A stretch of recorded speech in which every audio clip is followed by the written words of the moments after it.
Sang Pembisik Alam Part 6 Kejutan Manajer Zhao.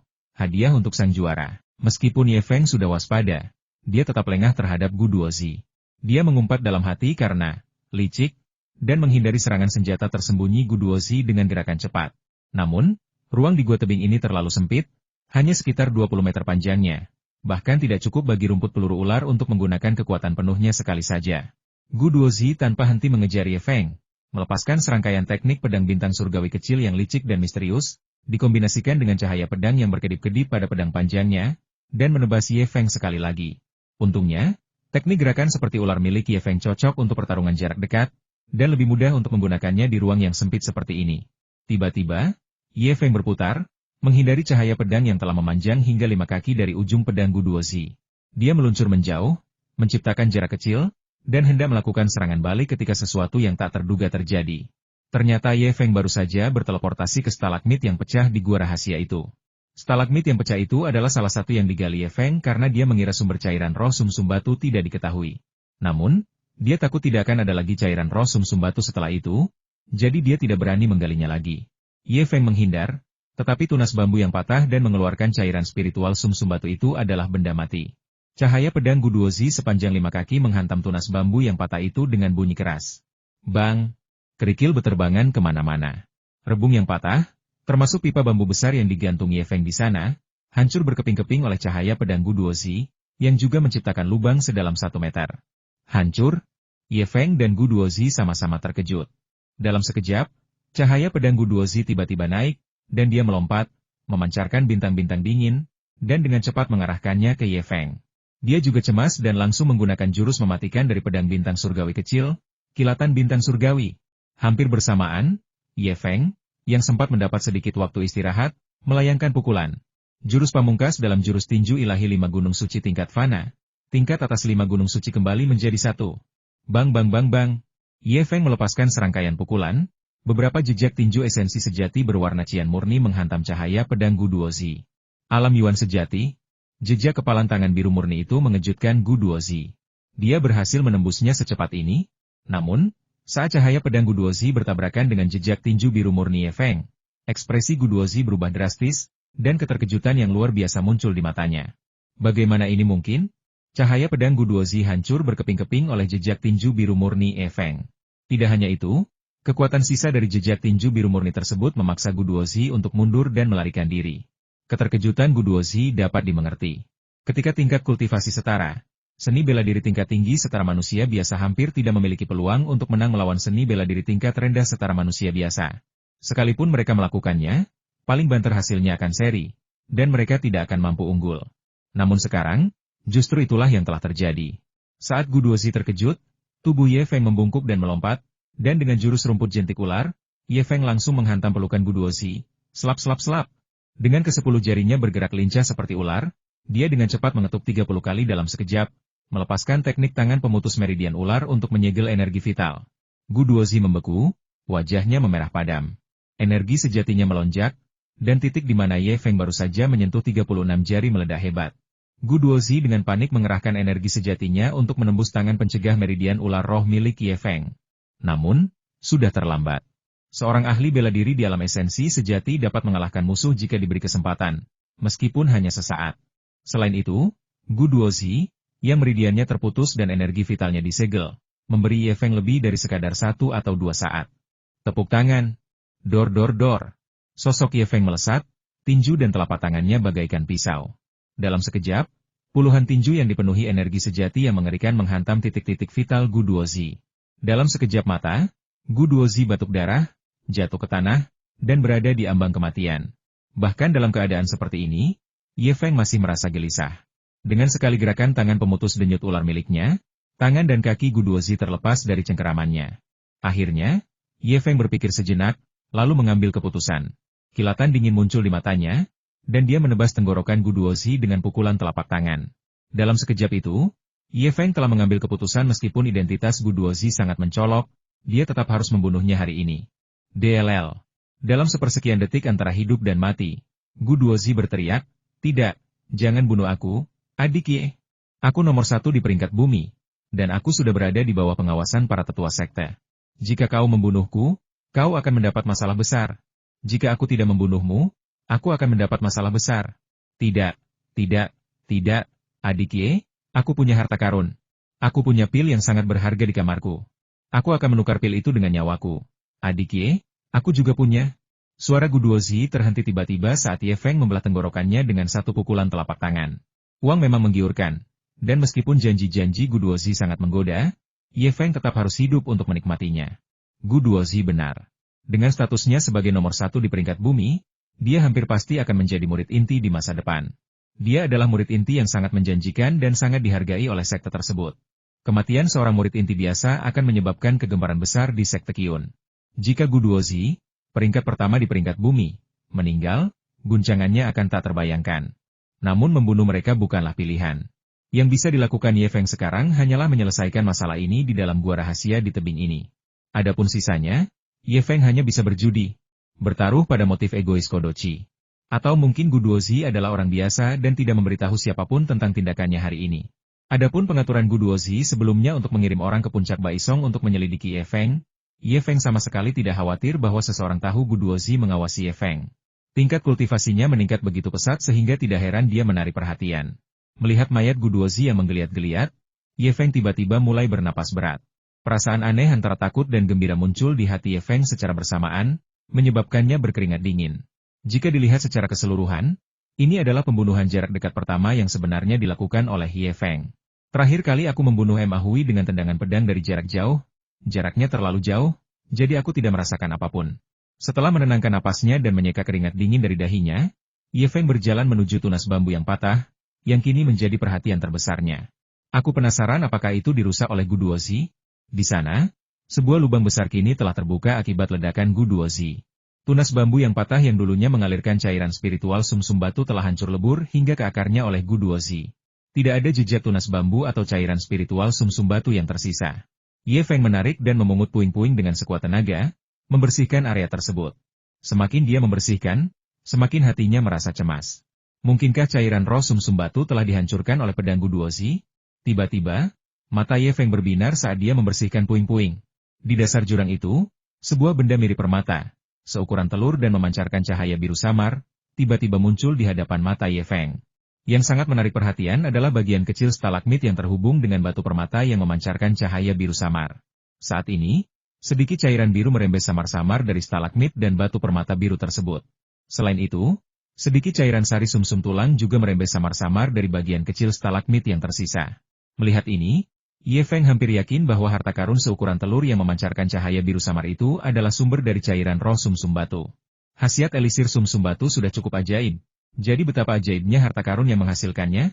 Tiba-tiba, ekspresi Ye Feng berubah drastis. Harta karun yang menghasilkan elisir sumsum batu ini, setelah terpapar udara, secara bertahap mengeringkan air yang berkilauan di permukaannya. Bagian stalagmit yang tersisa juga kehilangan semua kelembapannya dalam sekejap, berubah menjadi tumpukan pasir halus dan berjatuhan. Hanya batu permata biru seukuran telur yang tersisa, perlahan menyusut seperti telur yang keriput. Saat kelembapan menguap, kilau perlahan memudar, dan dalam sekejap, batu permata yang sebelumnya memancarkan cahaya biru samar seperti benda suci berubah menjadi kerikil biasa. Ye Feng mulai sedikit cemas dan buru-buru menutupi kembali manik sumsum batu itu dengan pasir dan tanah. Manik sumsum batu adalah nama yang diberikan Ye Feng kepada batu permata ajaib yang dapat menghasilkan cairan spiritual sumsum batu. Namun, sekeras apapun Ye Feng berusaha, atau sebanyak apapun pasir dan kerikil yang ia kubur, manik sumsum batu itu tetap kehilangan kilau dan kelembapannya, tanpa menunjukkan tanda-tanda pemulihan. Setelah menunggu selama 2 jam, Ye Feng benar-benar kehilangan harapan akan pemulihan manik sumsum batu. Terlebih lagi, dia tidak bisa menunggu lebih lama lagi. Dalam 1 atau 2 jam lagi, hari akan menjelang subuh. Kita hanya bisa membawa manik sumsum batu ini saja. Ye Feng yakin bahwa manik sumsum batu ini pastilah harta karun yang luar biasa, dan pasti memiliki fungsi yang belum diketahui. Manik sumsum batu itu sangat berat. Sulit dibayangkan bahwa batu biru seukuran telur bisa memiliki berat yang sama dengan semangka. Namun, hal yang paling menakjubkan bagi Ye Feng tentang manik sumsum batu itu adalah penemuan lain yang ia buat. Baru saja, ketika Ye Feng berhasil mendapatkan manik sumsum batu, dia masih agak enggan untuk melepaskannya. Tiba-tiba, dia mendapat ide cemerlang dan mencoba mengirimkan secercah esensi sejatinya ke dalam manik sumsum batu. Lalu sesuatu yang mengerikan terjadi.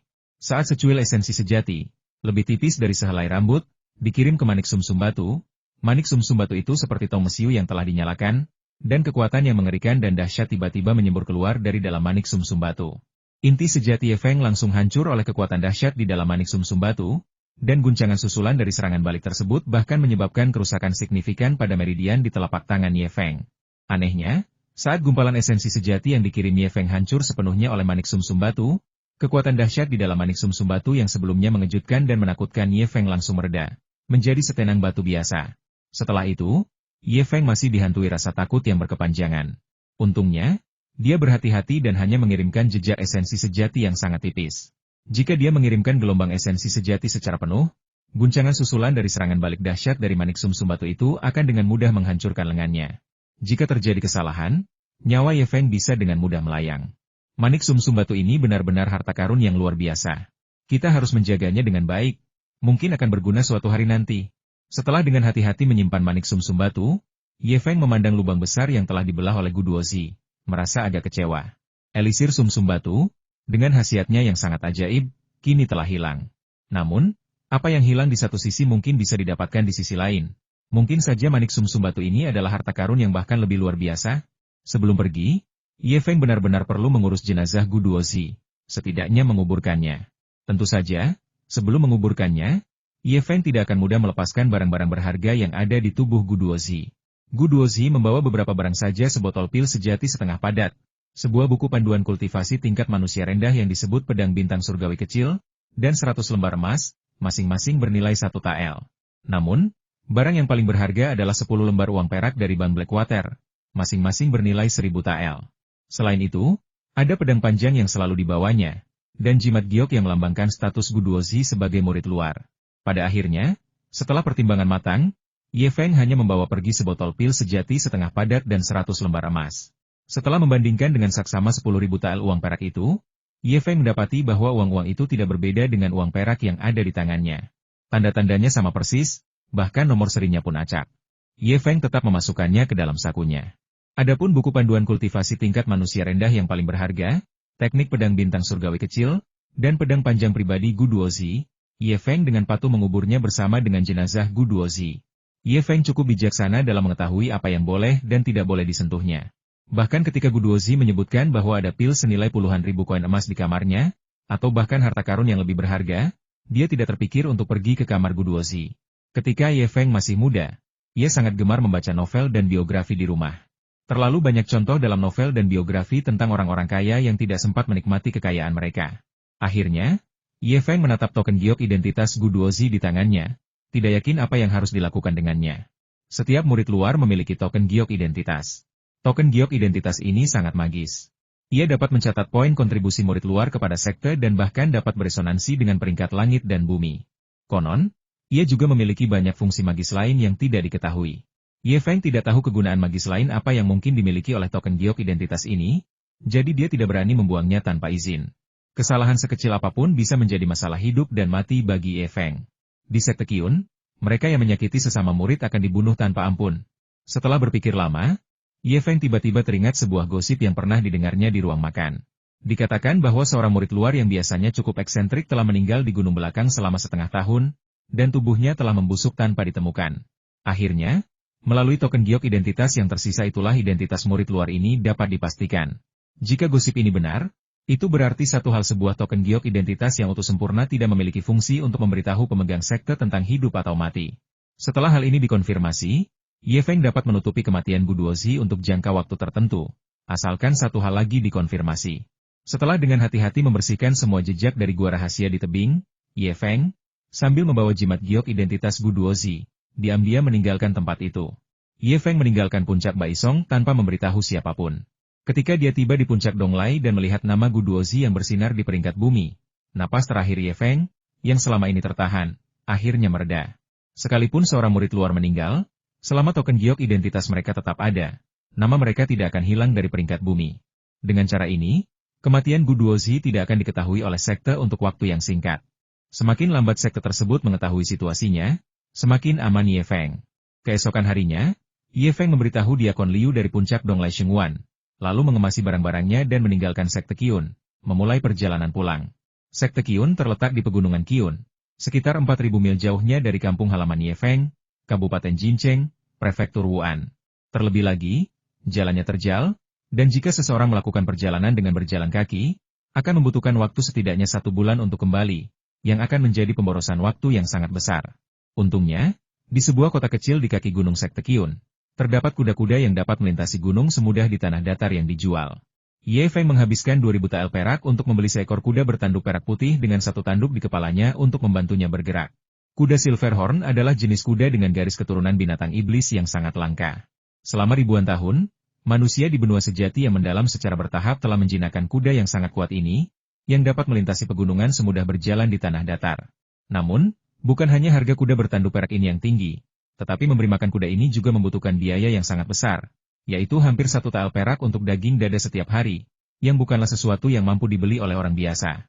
Tentu saja, bagi Ye Feng sekarang, ini bukanlah apa-apa. Ye Feng bergegas dalam perjalanannya di siang hari, tetapi dia juga meluangkan waktu untuk berlatih setiap pagi dan sore, tidak pernah berani bermalas-malasan. Pada hari itu, Ye Feng menunggang kuda bertanduk peraknya ke tepi sungai Blackwater yang berkelok-kelok. Melihat sungai itu, airnya sehitam tinta dan ombaknya yang bergejolak, Ye Feng tiba-tiba mendapat ide dan melemparkan liontin Gyo Guduozi, yang telah dibawanya selama beberapa hari, ke sungai Blackwater yang deras. Benda berbahaya ini, yang telah dibawa selama 4 atau 5 hari, dilemparkan ke sungai Blackwater oleh Ye Feng dan hanyut ke kejauhan, mengapung dan tenggelam bersama air hitam pekat. Terkadang tersapu ombak ke bawah air, terkadang terbentur karang oleh arus, dan terkadang terhempas ke tepi sungai oleh arus. Akhirnya, setelah benturan yang tak terhitung jumlahnya, retakan perlahan muncul pada liontin giok yang melambangkan identitas Guduozi. 2 hari kemudian, gelombang besar menerjang, dan liontin giok identitas Guduozi hancur berkeping-keping, hanyut bersama air hitam. Hampir seketika setelah token giok identitas Guduozi hancur, namanya di peringkat tebing langit dan bumi Sektekiun berkedip cepat sebelum menghilang dari peringkat tersebut. Nama Ye Feng di daftar peringkat sedikit berkedip dan menduduki posisi pertama. Nama Hong Bao, yang sebelumnya tergeser ke posisi ketiga oleh Ye Feng, kembali naik ke posisi kedua. Merasa ada yang tidak beres, kepala desa Liu dari puncak Donglai melihat nama Guduozi menghilang dan bergegas ke kamar Guduozi untuk memeriksa dan bertanya. Setelah itu, ekspresinya berubah drastis, dan dia buru-buru berlari menuju puncak Itian, puncak utama Sektekiun. Apa? Guduozi, peringkat pertama di peringkat bumi, meninggal secara tak terduga? Dia adalah murid yang selama ini kuincar. Dalam sekejap, puncak utama Sektekiun bergetar, dan beberapa murid sejati yang sudah lama tidak muncul, termasuk Fen Chuyu, murid sejati puncak Lingjian, turun dari gunung bersama-sama. Saat puncak utama Sektekiun terguncang oleh kematian Guduozi, peringkat pertama di peringkat bumi, dan para murid sejati tercerai-berai, Ye Feng telah tiba di Gunung Qingniu, yang hanya berjarak 100 mil dari Kabupaten Wuan. Saat senja menjelang, Ye Feng tidak terburu-buru melanjutkan perjalanannya, melainkan terlibat dalam pertempuran dengan serigala iblis bermata 3. Serigala iblis bermata 3 adalah makhluk iblis tingkat menengah setingkat manusia. Ia ganas, sangat kuat, dan sangat cepat. Yang terpenting, ia dapat menembakkan sinar cahaya biru dari mata ketiganya di dahinya, yang akan melukai siapapun yang terkena, meskipun mereka tidak akan mati. Namun, dengan gerakannya yang sangat lincah seperti ular, Ye Feng mampu menghadapi serigala iblis bermata 3 dengan mudah. Tiba-tiba, serigala bermata 3 itu menerkam, cakar depannya berkilauan dengan lapisan cahaya biru, dan ia menyerang Ye Feng dengan ganas. Melihat serigala bermata 3 menerkam, Ye Feng tidak bergegas menghindar. Ketika serigala bermata 3 mendekat, Ye Feng menghindar ke samping dan melesat ke sisi serigala bermata 3, lalu melayangkan pukulan. Tinju penghancur selangkah demi selangkah. Bang! Tinju Ye Feng menghantam perut serigala bermata 3. Sebuah riak terlihat menyebar dari perut serigala itu, dan serigala bermata 3, yang masih melompat di udara, mengeluarkan lolongan pilu dan gemetar saat jatuh ke tanah. Dari mulutnya yang terbuka lebar, potongan-potongan organ dalamnya menyembur keluar. Setelah membunuh serigala bermata 3 dengan satu pukulan, Ye Feng dengan penuh pertimbangan memusatkan perhatiannya pada mutiara naga ilusi di dadanya, meletakkan tangannya di kepala serigala itu, dan menunggu dengan tenang. Ye Feng kecewa karena pemandangan yang dia harapkan tidak muncul. Tidak peduli bagaimana dia mengaktifkan mutiara naga ilusi, mayat serigala iblis bermata 3 tetap tidak berubah. Masih belum berfungsi. Serigala iblis bermata 3 ini adalah binatang iblis kelima yang telah dibunuh Ye Feng, tetapi tidak satupun dari mereka memiliki pemandangan yang diharapkan Ye Feng tidak seperti Raja Ular Hantu. Tidak satupun dari mereka yang seluruh esensi dan rohnya terkuras oleh mutiara naga ilusi. Ye Feng memiliki harapan yang begitu tinggi karena itu adalah ide yang telah lama ia pendam. Saat itu di gunung belakang, dengan bantuan peri berpakaian warna-warni, Ye Feng membunuh Raja Ular Hantu. Setelah itu, mutiara naga ilusi mengalami perubahan misterius, menyerap semua esensi darah dan roh Raja Ular Hantu. Hal ini tidak hanya sangat meningkatkan kultivasi Ye Feng, tetapi juga meninggalkan bayangan Raja Ular Hantu di lapisan pertama ruang Mutiara Naga Ilusi. Karena bayangan hantu Raja Ular, bakat Ye Feng dalam mengolah seni bela diri tipe ular sangat menakjubkan. Dia dapat dengan mudah mencapai puncak keahlian hanya setelah beberapa kali latihan. Oleh karena itu, Ye Feng berpikir bahwa jika dia membunuh binatang buas iblis lainnya dan Mutiara Naga Ilusi menyerap esensi darah dan roh mereka, kultivasinya tidak hanya akan meningkat secara dramatis, tetapi mempelajari teknik bela diri binatang buas tersebut juga akan menjadi sangat mudah. Karena gagasan ini, Ye Feng terus mencari monster di sepanjang jalan pulang. Setiap kali ada kesempatan, dia akan mendekati mereka dan membunuh mereka untuk memverifikasi spekulasinya. Namun, serigala iblis bermata 3 ini sudah menjadi binatang iblis kelima yang telah dibunuh Ye Feng secara pribadi. Tetapi tidak peduli bagaimana Ye Feng mencoba mengaktifkannya, Mutiara Naga Ilusi yang tertidur di dadanya tetap tidak bergerak. Sepertinya rahasia Mutiara Naga Ilusi tidak sesederhana yang kubayangkan. Sambil mendesah, Ye Feng mulai mempersiapkan serigala iblis bermata 3. Bulu binatang itu, bahkan giginya, sangat berharga. Saat ia berjuang sampai ke sini, bungkusan di punggung Ye Feng sudah setinggi setengah badan orang. Ye Feng berencana membawanya ke Kabupaten Wuan untuk mengurusnya. Angin gunung akan datang. Membunuh, membantu. Tiba-tiba, telinga Ye Feng terangkat. Di tengah angin, ia samar-samar mendengar teriakan minta tolong dan seruan. Ye Feng berhenti sejenak, menghentikan apa yang sedang dilakukannya, mendengarkan suara angin untuk menentukan arahnya, lalu menaiki kudanya yang bertanduk perak dan memacunya, bergegas menuju arah dari mana teriakan minta tolong itu berasal. Di Gunung Sapi Hijau, hiduplah sekelompok bandit yang dikenal sebagai angin penyeberang gunung. 1,5 tahun yang lalu, ketika ayah Ye Feng mengantar Ye Feng menyeberangi Gunung Sapi Hijau, ia menunggu di kaki gunung selama 2 hari, mengumpulkan sekelompok hampir 200 orang sebelum berani menyeberangi gunung bersama-sama. Meskipun rombongan 200 orang yang menyeberangi gunung itu membuat angin gunung sedikit waspada, mereka tetap menjelaskan bahwa setiap orang harus membayar 10 tael perak sebagai biaya masuk sebelum dapat lewat dengan aman. Sejak saat itu, Ye Feng membenci angin gunung. Ye Feng tidak menyangka bahwa lebih dari setahun telah berlalu dan pemerintah masih belum membasmi angin gunung di Gunung Qingniu. Setengah jam kemudian, Ye Feng mengikuti suara itu dan tiba di sebuah rumpun pohon di tengah perjalanan mendaki gunung. Pemandangan yang sangat berdarah di hadapannya membuat mata Ye Feng membelalak marah, dan energi darahnya melonjak tak terkendali. Jelas sekali, ini adalah kafilah yang melintasi Gunung Qingniu, bersama dengan sekelompok orang biasa yang tergabung dalam kafilah tersebut dan ingin mengikuti di belakang untuk menyeberangi gunung dengan selamat. Namun, pada saat itu, sebagian besar rakyat biasa telah jatuh berlumuran darah, dan para penjaga serta pengangkut barang kafilah menderita banyak korban. Hanya 4 ahli bela diri yang tampaknya berada di tingkat keempat atau kelima dari tahap pemurnian darah yang tersisa untuk melindungi seorang lelaki tua yang tampak seperti pedagang di bawah pengepungan berat para bandit. Adapun orang-orang biasa lainnya, jika mereka tidak sempat menghindar, mereka akan dipenggal oleh para bandit. Hutan itu penuh dengan anggota tubuh yang terputus dan lengan yang patah. Pada saat itu juga, kepala 2 wanita dan seorang anak terlempar ke udara. Berhenti. Dengan raungan, Ye Feng, dengan darah mendidih, menerjang maju seperti anak panah, melepaskan seluruh kekuatannya tanpa ragu-ragu. Dalam sekejap mata, Ye Feng menggunakan 3 serangan ular rumput berturut-turut untuk menempuh jarak 120 meter. Dengan satu gerakan cepat telapak tangannya, seorang bandit yang mengayunkan pisaunya ke arah seorang petani merasakan bayangan kabur di depan matanya, dan Ye Feng muncul di hadapannya. Sebelum dia sempat berteriak, Ye Feng menghancurkan tenggorokannya, dan tubuhnya lemas lalu jatuh ke belakang. Tepuk tangan. Di dalam hutan, sosok Ye Feng bagaikan hantu. Dengan setiap pukulan telapak tangan, tenggorokan bandit hancur berkeping-keping. Dengan setiap pukulan, dada bandit langsung roboh. Dengan setiap pukulan telapak tangan, kepala bandit hancur menjadi semangka busuk. Untuk sementara waktu, Ye Feng seperti berada di lapangan kosong, dan tidak ada satupun musuh di bawah komandonya yang mampu menahan bahkan setengah pukulan pun.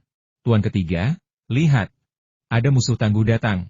Kematian mengerikan banyak bandit menarik perhatian para bandit elit yang mengepung para penjaga kafilah. Mana yang tangguh? Serahkan padaku. Pemimpin ketiga, dengan janggut lebat, meraung penuh percaya diri sambil mengarahkan tombaknya ke Ye Feng.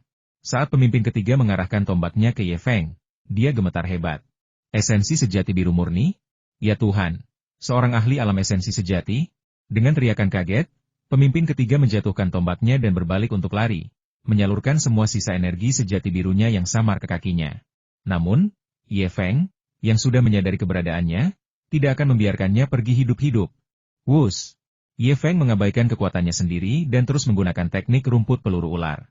Dalam sekejap, dia mengejar tuan ketiga yang melarikan diri dan melayangkan pukulan yang membuat tuan ketiga terlempar lebih dari 10 meter. Dia bergerak kecil sekali, Lalu pemimpin ketiga itu meninggal. Pemimpin ketiga tewas secara tragis, dan beberapa bandit yang tersisa berteriak panik dan berpencar ke segala arah. Namun, Ye Feng tidak berhasil melewati satupun bandit yang berpencar dan melarikan diri. Bahkan ketika dia menggunakan teknik rumput tembakan ular tanpa mempertimbangkan konsekuensinya. Ketika bandit terakhir yang hadir ditusuk jantungnya oleh Ye Feng dengan pisau panjang yang diambilnya secara acak, Ye Feng perlahan membungkuk, meletakkan tangannya di kepala kecil yang wajahnya belum sepenuhnya tumbuh, dan perlahan menutup mata yang tak mampu melihat itu. Ekspresi Ye Feng sangat dingin.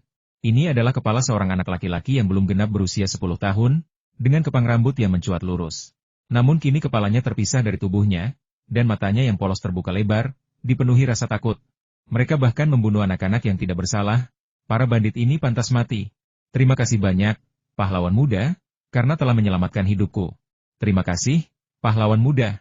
Begitu para bandit tewas, para korban yang selamat langsung membungkuk dan berterima kasih kepada Ye Feng, berulang kali bersujud dengan kepala menyentuh tanah. Namun, teriakan minta tolong jauh lebih sering terdengar. Pahlawan muda, tolong selamatkan istriku yang baru menikah. Dia baru saja diculik oleh gerombolan bajingan tak berperasaan ini, angin gunung. Pahlawan muda, tolong selamatkan istriku. Anak kami baru berusia 5 tahun. Bagaimana kami bisa bertahan hidup tanpanya? Pahlawan muda, kumohon balas dendam atas kematian ayahku. Seorang pemuda dengan air mata mengalir di wajahnya terus bersujud kepada Ye Feng. Saat semua orang berlutut, lelaki tua yang tampak seperti pedagang, yang dilindungi oleh pengawal kafilah, bergegas ke kaki Ye Feng, meraih kaki Ye Feng, dan mulai meraung. Pahlawan muda, tolong selamatkan putriku. Gadisku yang malang baru berusia 16 tahun, seorang wanita muda yang cantik. Jika dia diculik dan dibawa ke sarang bandit, bagaimana dia akan bertahan hidup?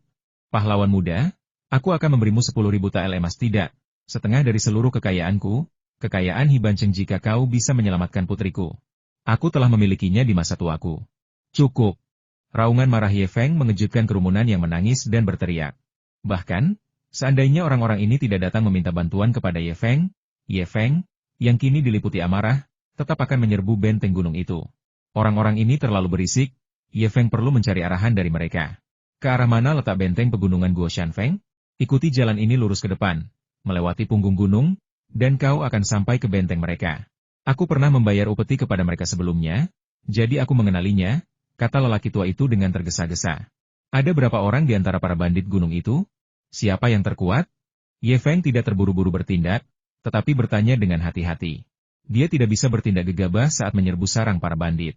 Mungkin ada 100 atau 200 pendekar bela diri, tetapi Hu Hai, pemimpin angin lintas gunung, konon telah mencapai alam Yuan sejati. Selama setahun terakhir, pasukan pemerintah telah mencoba mengepung dan menekan mereka 3 kali, tetapi semuanya gagal. Kudengar dalam upaya terakhir, bahkan komandan prefektur pun terluka, kata seorang penjaga dari kafilah. Apakah semua komandan prefektur terluka? Mendengar itu, jantung Ye Feng berdebar kencang. Fakta bahwa Guo Shanfeng mampu melukai komandan prefektur dan bertahan dari 3 pengepungan oleh pasukan pemerintah menunjukkan bahwa kekuatannya tidak boleh diremehkan. Melihat sikap Ye Feng yang waspada, pedagang Hibanceng buru-buru berkata, pahlawan muda, jangan dengarkan omong kosongnya. Pasukan pemerintah daerah telah gagal dalam 3 upaya mereka untuk mengepung dan menekan dia. Semua karena sarang Guo Shanfeng terletak di punggung gunung bernama Ban Buduo, yang mudah dipertahankan dan sulit diserang. Ngomong-ngomong, pahlawan muda, berhati-hatilah saat menyeberangi punggungan setengah langkah itu. Punggungan itu lebarnya hanya 1 meter, dan jika panah dari gerbang segera menembakkan rentetan tembakan, akan sangat sulit untuk menghindar. Setengah langkah lagi, tunggu saja. Dengan dengusan dingin, Ye Feng menuju ke sarang bandit. Ketika melewati pemimpin ketiga yang berjenggot, yang telah ia bunuh dengan 1 pukulan, Ye Feng berhenti sejenak, mengambil mayat pemimpin ketiga itu, dan melanjutkan perjalanan menuju sarang bandit. Punggungan itu lebarnya sekitar 1 meter, tidak rata, dan terjal. Di kedua sisi punggungan terdapat jurang yang tak berdasar. Selain itu, gunung itu tinggi dan anginnya kencang. Setiap kali, seseorang hanya bisa melangkah setengah langkah saja untuk menjaga keseimbangan tubuh. Jika seseorang melangkah terlalu jauh, angin kencang akan menerpa, dan orang itu akan kehilangan keseimbangan dan jatuh dari punggung bukit. Inilah sebabnya mengapa tempat itu dikenal sebagai setengah langkah lebih jauh. Dengan demikian, punggung bukit ini, yang panjangnya hanya sedikit lebih dari 20 meter, menjadi penghalang alami bagi para bandit yang menyeberangi gunung.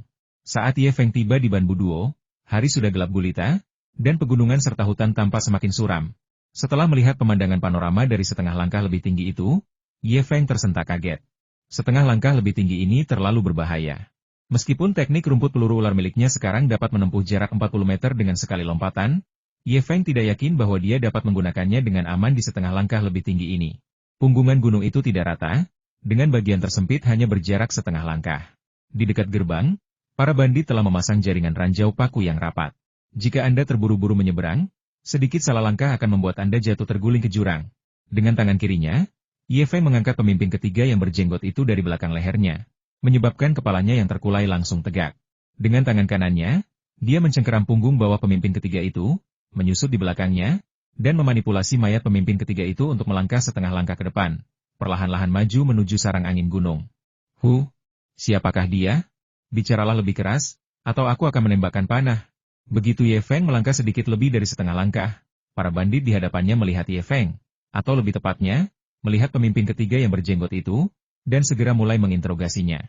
Mengeluarkan suara pasti akan membongkar keberadaannya, jadi Ye Feng memutuskan untuk tetap diam. Karena mayat di tangannya adalah pemimpin ketiga Kuo Shan Feng. Mayat itu pasti memiliki prestise tertentu di antara para bandit gunung. Ada banyak sosok di gerbang benteng bandit. Melihat pendatang baru itu tidak berbicara, mereka dengan penuh semangat mengibaskan obor mereka. Dengan cahaya obor, beberapa orang bermata tajam mengenali identitas pendatang baru itu. Itu pemimpin ketiga. Itu pemimpin ketiga. Pemimpin ketiga, di mana saudara-saudara yang lain? Bos bilang kalian akan segera membawa banyak barang, kenapa kita belum melihat yang lain? Ye Feng tidak menjawab, tetapi bergerak hati-hati dengan kakinya. Hanya dalam waktu singkat, dia telah menempuh lebih dari 20 meter dan setengah langkah, sambil membawa jenazah pemimpin ketiga hingga setengah jalan. Tuan ketiga, mengapa Anda tidak mengatakan apa-apa? Apakah Anda terluka? Obor di seberang sana dikibaskan dengan lebih panik, dan dengan cahaya api, bercak darah di sudut mulut tuan ketiga dapat terlihat. Pemimpin ketiga, para bandit di seberang sangat waspada. Setelah mengajukan beberapa pertanyaan tanpa menerima jawaban, mereka melemparkan obor tinggi-tinggi ke udara dari dalam benteng ke arah Ye Feng. Hampir seketika setelah obor dilemparkan, Ye Feng tahu ada sesuatu yang salah, dia akan segera ketahuan. Dalam sekejap, obor yang dilemparkan menerangi penampilan pemimpin ketiga dengan jelas matanya yang terpejam rapat, wajahnya yang pucat pasi, bercak darah di sudut mulutnya, lubang besar di dadanya, dan kakinya yang beberapa inci terangkat dari tanah. Hampir bersamaan, Ye Feng meraung, bukakan pintu untukku. Aku terluka. Sambil meraung, Ye Feng secara naluriah menggunakan tangannya untuk mengangkat kepala pemimpin ketiga yang lemas itu dengan paksa. Hantu! Teriak bandit penakut itu dengan suara sedih ketika melihat apa yang terjadi. Dalam kegelapan, obor-obor berkelap-kelip, dan pemimpin ketiga, yang melayang di punggung gunung, menyerupai hantu pendendam. Pemimpin ketiga yang berjenggot ini dianggap memiliki pengaruh tertentu di antara para bandit. Setelah Ye Feng mengeluarkan raungan keras yang tampaknya tidak dapat dijelaskan, beberapa bandit yang menjaga gerbang secara naluriah mendorong gerbang hingga terbuka. Saat para bandit masih terkejut, Ye Feng dengan cepat bergerak beberapa langkah di bawah cahaya api dan segera mendekati gerbang desa hingga jarak 5 meter. Oh tidak! Pemimpin ketiga sudah mati. Seseorang sedang menyelinap. Tembak! Tembak panah! Teriak seorang bandit yang sigap dengan tergesa-gesa. Cepat, tutup pintunya. Itu bukan tuan ketiga. Wus! Tiba-tiba terdengar suara anak panah berjatuhan. Hampir seketika para bandit berteriak, Ye Feng tiba-tiba berjongkok dan melompat, membawa mayat pemimpin ketiga seperti anak panah menuju gerbang. Begitu dia bergegas keluar, dia melemparkan mayat pemimpin ketiga ke belasan anak panah yang ditembakkan di atas kepalanya.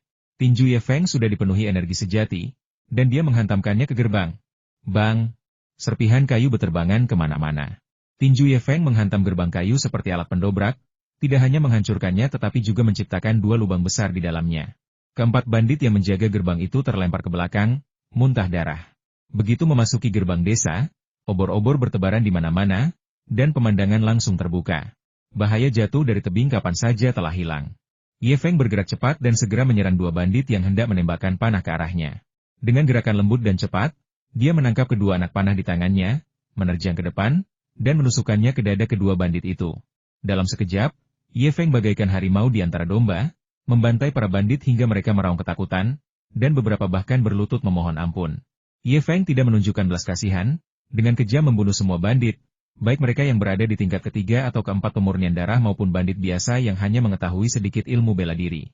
Adegan di hutan itu telah memberi Ye Feng pelajaran yang sangat kejam dan berdarah, belum lagi belasan mayat layu yang tergantung di halaman benteng gunung.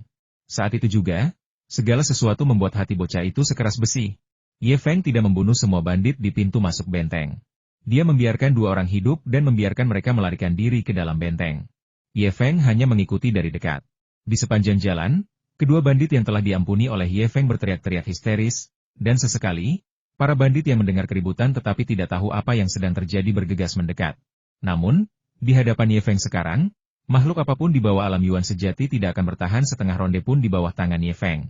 Dalam sekejap mata, mereka akan dibunuh oleh Ye Feng dengan satu pukulan telapak tangan.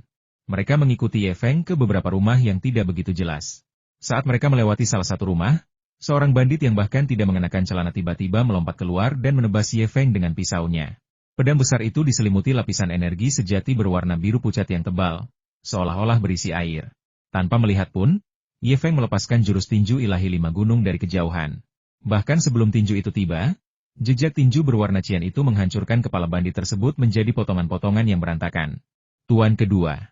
Kedua bandit yang berlarian di depan mereka tiba-tiba menjerit seolah-olah seseorang mencekik leher mereka. Salah satu dari mereka sangat ketakutan hingga jatuh tersungkur ke tanah. Ternyata orang yang dibunuh Ye Feng dengan satu pukulan adalah wakil komandan geng Kuo Shanfeng ini. Dengan satu pukulan telapak tangan, Ye Feng membelah tenggorokan bandit yang tergeletak lemas di tanah. Kemudian, dia mencengkeram leher bandit terakhir yang masih ada di hadapannya, mengangkatnya ke udara, dan menuntut, "Di mana Kuo Shanfeng?" Perampok itu memutar matanya dan hampir tidak mengangkat tangannya untuk menunjuk ke satu-satunya halaman di daerah itu. Dengan beberapa suara retakan, Ye Feng meremukkan tulang lehernya. Saat Ye Feng melangkah masuk ke halaman, seorang pria bertubuh kekar dengan dada telanjang dan dada berbulu juga keluar dari aula dalam. "Nona muda dari keluarga Hi, saya beri Anda 1/4 jam lagi untuk mempertimbangkan.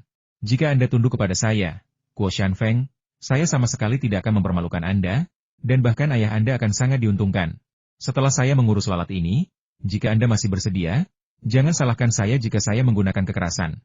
Saat ia melangkah keluar dari aula dalam, angin gunung seolah berusaha membujuk seorang gadis yang terikat tali di dalam. "Aku seekor lalat, jadi cobalah." Suara mendesing. Ye Feng tiba-tiba melompat, melancarkan serangan ular rumput bersamaan dengan tinju ilahi 5 gunung, dan menyerang dari udara. Dengan tatapan tajam ke arah Ye Feng yang mengancam, ekspresi Kuo Shanfeng tiba-tiba menjadi sangat serius. Dia menggerakkan telapak tangannya dalam pukulan tinju yang tampak lambat tetapi sebenarnya cepat untuk menangkis serangan Ye Feng. Bang! Dua aliran energi sejati bertabrakan dengan keras, menciptakan pusaran angin kecil. Ye Feng tetap tak bergerak, tetapi Kuo Shanfeng mundur selangkah kecil. Kultivasi inti sejati tingkat 2? Ye Feng mencibir. Tingkat kultivasi Ye Feng saat ini hanya berada di tahap akhir inti sejati tingkat 1.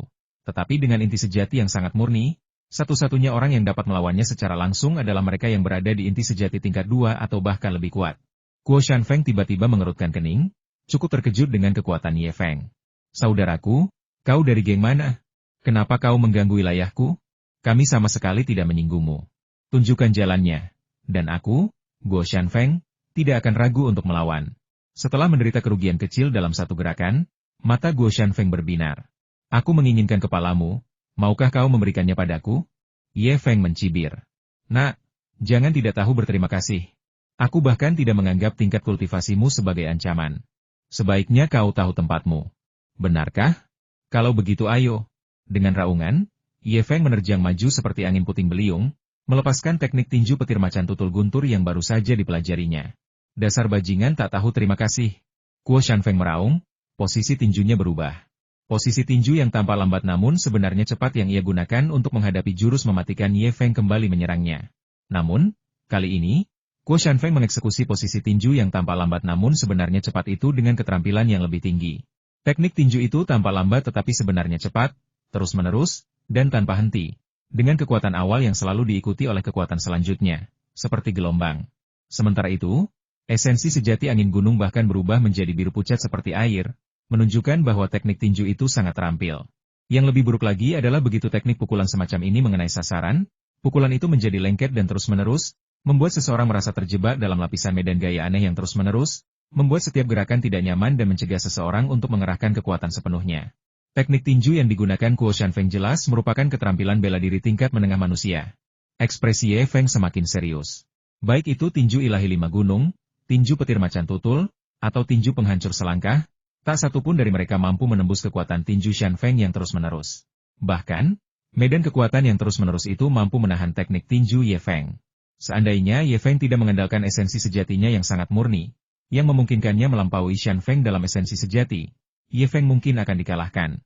Setengah jam berlalu, dan kekuatan tinju Kuo Xian Feng terus berlanjut tanpa henti seperti gelombang. Sementara kekuatan tinju Ye Feng, yang terjebak dalam situasi tersebut, semakin melemah. Sayang sekali aku tidak menggabungkan jurus tinju petir macan tutul dan jurus tinju penghancur langkah inci dengan sempurna, kalau tidak aku bisa mengalahkannya hanya dengan satu pukulan. Dengan desahan penyesalan, sosok Ye Feng tiba-tiba ditarik oleh pukulan bertubi-tubi dari angin gunung. Tubuhnya menjadi tidak stabil, bahunya bergoyang, dan memperlihatkan celah. Setelah sekian lama terlibat dalam pertempuran sengit dan sudah diliputi ketidaksabaran, mata Kuo Xian Feng tiba-tiba berbinar tajam. Dengan sekali lompatan, dia menebas tenggorokan Ye Feng dengan serangan telapak tangan. Hampir bersamaan, Ye Feng sedikit terhuyung dan menabrakkan bahunya ke Kuo Xian Feng. Bahunya seketika diselimuti esensi sejati dan mulai bergetar pada frekuensi yang aneh. Jalan ular, gaya ular meluncur. Tidak bagus. Setelah menyadari kejadian yang tak terduga, Kuo Xian Feng berteriak kaget, tetapi tangannya masih berhasil menebas bahu Ye Feng, dan akibatnya Ye Feng jatuh ke pelukan Kuo Xian Feng. Namun, serangan telapak tangan Kuo Xian Feng bukanlah hal yang main-main. Meskipun Ye Feng telah meletakkan pertahanan energi sejatinya dan menggunakan langkah ular untuk menangkis kekuatan tersebut, serangan telapak tangan itu tetap menyebabkan lengan kanan Ye Feng kehilangan sensasi. Dengan lengan kanannya yang mati rasa, tangan kiri Ye Feng memancarkan 16 titik cahaya biru, menggunakan teknik pencegahan meridian ular roh untuk menyegel meridian dan menyegel energi vital. Terlihat jelas, tubuh Kuo Xian Feng sedikit kaku, dan suara seperti kacang yang meletus dari esensi sejati Ye Feng yang memutus meridian terdengar dari dalam tubuhnya. Ye Feng langsung memanfaatkan kesempatan singkat ini. Dengan gerakan cepat, tinju kirinya tiba-tiba melepaskan kekuatannya, melayangkan pukulan dahsyat yang tepat mengenai dada Kuo Xian Feng. Bang bang bang bang. Suara retakan yang hampir tak terdengar jelas, berasal dari tubuh Kuo Xian Feng. Itu adalah suara organ dalamnya yang hancur oleh kekuatan tinju penghancur selangkah. Beberapa suara berderak terdengar dari tenggorokannya, dan dengan desiran angin gunung, dia jatuh tersungkur. Melihat Kuo Xian Feng yang terjatuh, Ye Feng merasa malu. Ia harus menggunakan metode lama untuk memancing dan membunuh Kuo Xian Feng, serta mengandalkan gerakan lincah seperti ular untuk mencapai tujuannya. Kemampuan bela dirinya masih terlalu lemah. Di aula dalam yang tidak jauh dari sana, nona muda dari keluarga He, yang telah berjuang merangkak ke pintu untuk menyaksikan pertempuran, memandang Ye Feng, yang telah membunuh Xian Feng dengan satu pukulan, dan matanya yang indah bersinar terang. Setelah dengan santai mengobati luka di bahunya, Ye Feng berjongkok dan mulai memeriksa lengan Kuo Xian Feng. Berdasarkan pemahaman Ye Feng, kekayaan Kuo Xian Feng pastinya tidak sedikit. Yang mengejutkan Ye Feng, setelah mencari-cari di sekitar, dia tidak menemukan apapun. Saat Ye Feng merasa kecewa, pandangannya tiba-tiba tertuju pada sebuah gelang antik yang setengah tersembunyi di balik lengan baju Kuo Xian Feng. Gaya gelang ini sangat mirip dengan harta karun yang ada di tangan Jin Yuan Bao. Mungkinkah? Sambil berpikir, Ye Feng hendak melepas gelang di pergelangan tangan Kuo Xian Feng ketika hampir bersamaan, suara langkah kaki yang ramai terdengar dari luar gerbang halaman, disertai dengan suara panah. Seketika itu, Ye Feng merasakan ketegangan tiba-tiba di punggungnya, dan perasaan yang sangat berbahaya muncul di hatinya. Suara mendesing. Saat merasakan bahaya mendekat, Ye Feng bergerak secepat ular, langsung menghilang di balik dinding di dalam benteng gunung. Dalam sekejap ia menghilang, jari-jari Ye Feng, yang bertumpu pada gelang angin gunung, meraba-raba dan menggerayangi, dan ia berhasil meraih gelang yang tampak seperti gelang penyimpanan itu ke tangannya sendiri. Hampir bersamaan, diiringi suara gemuruh dentingan lempengan baju zirah, sekelompok besar orang bergegas masuk ke halaman Kuo Xian Feng. Beberapa di antara mereka mengarahkan panah mereka langsung ke Kuo Xian Feng yang sudah tewas. Yang lain mengarahkan busur panah mereka ke tempat persembunyian Ye Feng, terutama busur raksasa berwarna merah darah sepanjang 2 meter, yang membuat Ye Feng merinding. Ye Feng mengenalinya sebagai busur pembunuh darah yang digunakan oleh militer kerajaan air hitam. Dalam jarak 100 meter, tidak ada seorang pun di bawah alam esensi sejati yang dapat menghentikannya. Dan bahkan para ahli bela diri alam esensi sejati pun akan merasa sangat sulit untuk menahannya. Namun, setelah melihat busur pembunuh darah, Ye Feng menghela napas lega. Orang-orang yang tiba-tiba muncul bukanlah musuh, melainkan tentara dari Kabupaten Wuan. Komandan, itu Kuo Xian Feng. Kuo Xian Feng telah tewas. Lapor seorang prajurit kabupaten setelah melakukan penyelidikan. Anakku, kau telah banyak menderita. Apakah kau baik-baik saja? Setelah mendengar bahwa Xian Feng telah meninggal, He Bancheng, yang mengikuti di belakang rombongan, tersandung dan bergegas menuju nona muda keluarga He di aula dalam. He Bancheng bahkan tidak melepaskan tali yang mengikat putrinya sendiri sebelum membawa wanita muda itu keluar dari ruangan dalam. Dia mengelilingi wanita itu dan tali-tali tersebut beberapa kali di sekitar halaman sebelum akhirnya melepaskannya. Ye Feng awalnya bingung, tetapi kemudian dia mengerti. Dengan tidak melepaskan tali, Hi Bancheng membuktikan bahwa putrinya tidak bersalah kepada semua orang yang hadir. Jika dia tidak melakukan ini, siapa yang tahu rumor macam apa yang akan menyebar nanti. Orang yang ada di hadapan kita adalah dermawan kita. Ye Feng tidak keluar sampai Hi Bancheng berteriak. Ye Feng tidak keluar sampai komandan wilayah memerintahkan para prajurit untuk menyimpan busur dan panah mereka. Baru kemudian Ye Feng dengan hati-hati muncul dari balik tembok. Dipengaruhi oleh peristiwa beberapa bulan terakhir, Ye Feng menjadi jauh lebih berhati-hati. Akan sangat tidak adil jika dia dengan gegabah keluar dan terbunuh oleh panah pasukan pemerintah. Ketika komandan prefektur melihat bahwa itu adalah Ye Feng, seorang anak laki-laki dengan wajah yang agak kekanak-kanakan, dia jelas terkejut, dan ekspresi tidak percaya serta heran muncul di matanya. Dia memimpin pasukan elitnya menyerang gunung itu 3 kali, tetapi setiap kali dipukul mundur oleh angin gunung. Kali ini, dia tiba-tiba mendengar Hi Bancheng pergi ke barak untuk melaporkan bahwa seorang pahlawan besar telah seorang diri menyerbu Ban Buduo. Dia mengira dirinya adalah seorang prajurit gagah berani yang berkelana keliling dunia, dan tidak pernah menyangka bahwa dirinya adalah seorang anak laki-laki yang masih cukup belum dewasa. "Apakah kau membunuh semua orang ini?" tanya Komandan Guanping dengan heran. Ye Feng terdiam sejenak, lalu mengangguk kesal. "Siapa lagi yang bisa membunuhnya?" Komandan Guanping segera menyadari apa yang sedang terjadi. "Permisi, bolehkah saya menanyakan nama Anda, Yang Mulia?" "Ye Feng, seorang murid dari Sekte Qiyun." "Sekte Qiyun?" Mendengar itu, Guanping, komandan prefektur, sangat gembira. Ia dengan santai memerintahkan para prajurit di sekitarnya untuk memburu pemberontak yang tersisa, lalu mendekati Ye Feng. "Adik Ye, Kuo Shanfeng adalah buronan istana kekaisaran. Membunuhnya akan menjadi prestasi militer. Bolehkah saya memverifikasi token giok identitas kakak Ye agar saya dapat melaporkannya?" tanya Guanping, komandan prefektur. "Adik Ye?" Ye Feng cukup terkejut dengan sapaan ini. "Oh, jujur saja, Adik Ye, awalnya saya adalah murid luar Sekte Qiyun. Kemudian, saya mengumpulkan prestasi militer dan menjadi komandan prefektur Wuan.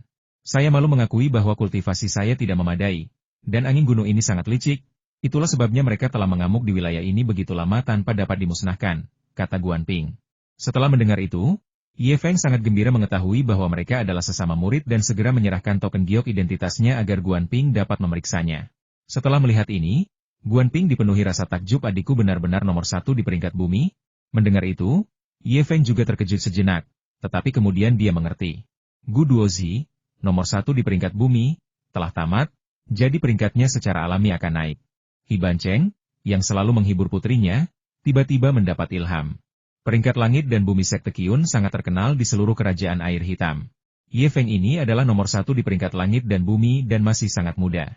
Mengetahui bahwa Ye Feng menduduki peringkat pertama dalam peringkat bumi, Guanping mengubah cara dia memanggil Ye Feng, dari adik Ye menjadi kakak Ye, yang membuat Ye Feng merasa sangat canggung. Namun, betapapun Ye Feng mencoba membujuknya, Guanping menolak untuk mengubah pendiriannya, dengan mengatakan bahwa itu adalah aturan sekte luar dari Sekte Qiyun. Tak lama kemudian, para prajurit di bawah komando Guanping, komandan prefektur, memusnahkan seluruh sarang bandit, memenggal dan mengumpulkan kepala dari 200 bandit gunung tersebut. Yang paling mengejutkan Ye Feng adalah para prajurit itu juga menyita sejumlah besar barang berharga dari sarang pencuri, yang tampaknya berjumlah sekitar 10 atau 20 ribu tael. Hal ini membuat Ye Feng sedikit khawatir. Mungkinkah gelang yang ia rebut dari Kuo Shanfeng bukanlah gelang penyimpanan?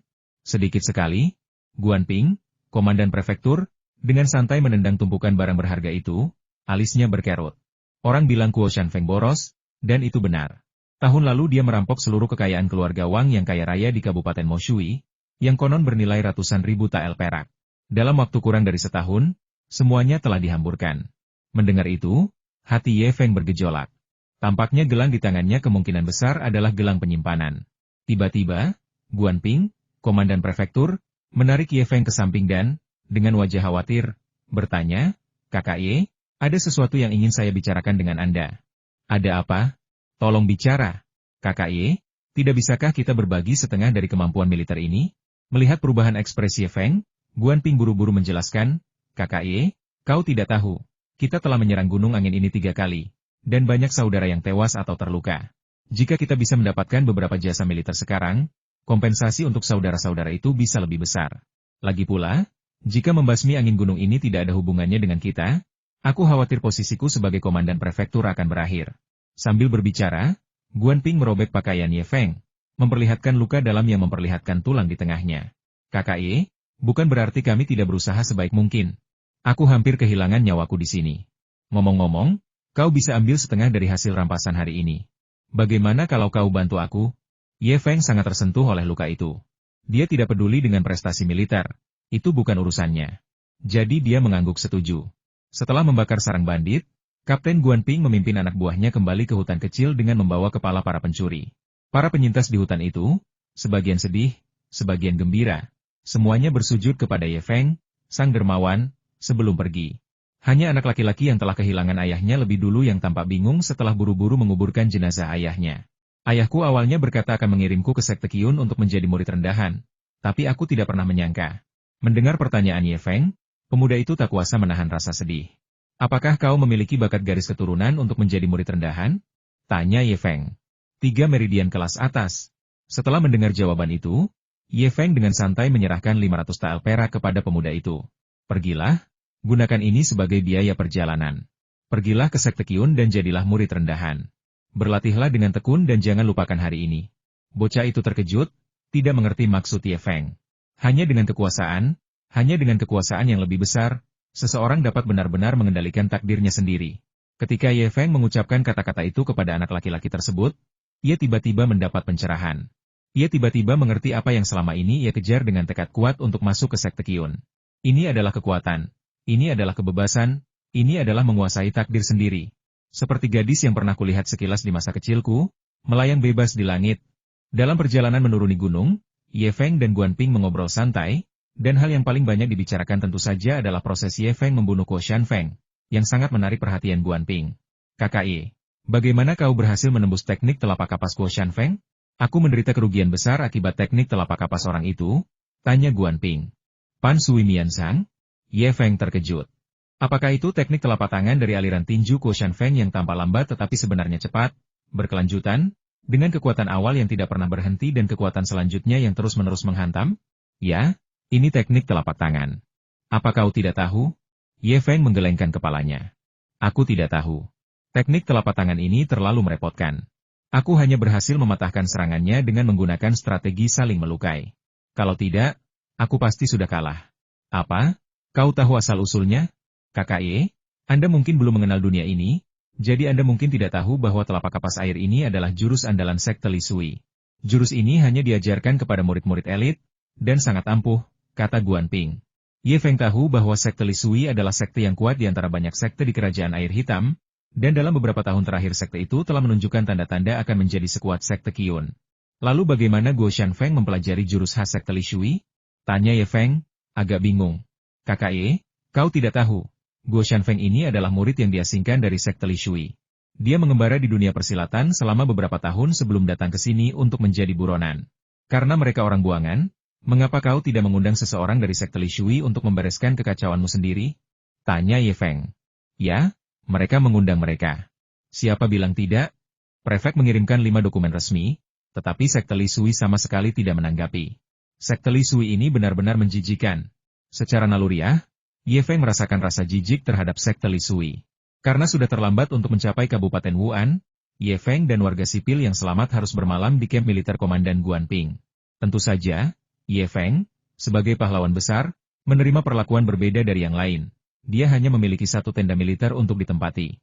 Setelah mengantar Komandan Guanping pergi, ketika hanya Ye Feng yang tersisa di tenda militer, Ye Feng mengeluarkan gelang yang diambilnya dari Guo Shanfeng dengan penuh antisipasi. Mengikuti metode yang dia ketahui untuk membuka gelang penyimpanan, Ye Feng mengenakan gelang itu di pergelangan tangannya. Saat dia memusatkan pikirannya pada gelang itu, dia menyalurkan secercah esensi sejati ke dalam gelang Guo Shanfeng. Saat esensi sejati dikirimkan, cahaya redup menyambar gelang itu, dan ruang dengan panjang, lebar, dan tinggi sekitar 1 meter tiba-tiba muncul di mata Ye Feng. Apa yang tersimpan di dalam ruang seluas 1 meter kubik itu membuat mata Ye Feng membelalak kaget. Emas? Sebuah peti penuh berisi emas berkilauan.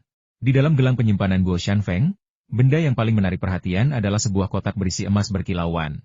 Setiap batangan emas setara dengan 1 koin emas 10 tael. Kira-kira, ada 50 batangan per lapisan, dan sekitar 6 lapisan, dengan total sekitar 3.000 tael emas.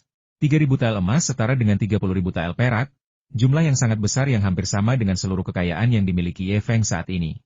Namun, kotak emas yang paling berkilauan bukanlah barang paling berharga di dalam gelang penyimpanan angin gunung. Barang paling berharga adalah botol-botol ramuan. Ye Feng memperkirakan secara kasar bahwa ada 5 botol pil pengental esensi sejati, masing-masing bernilai 10.000 tael perak.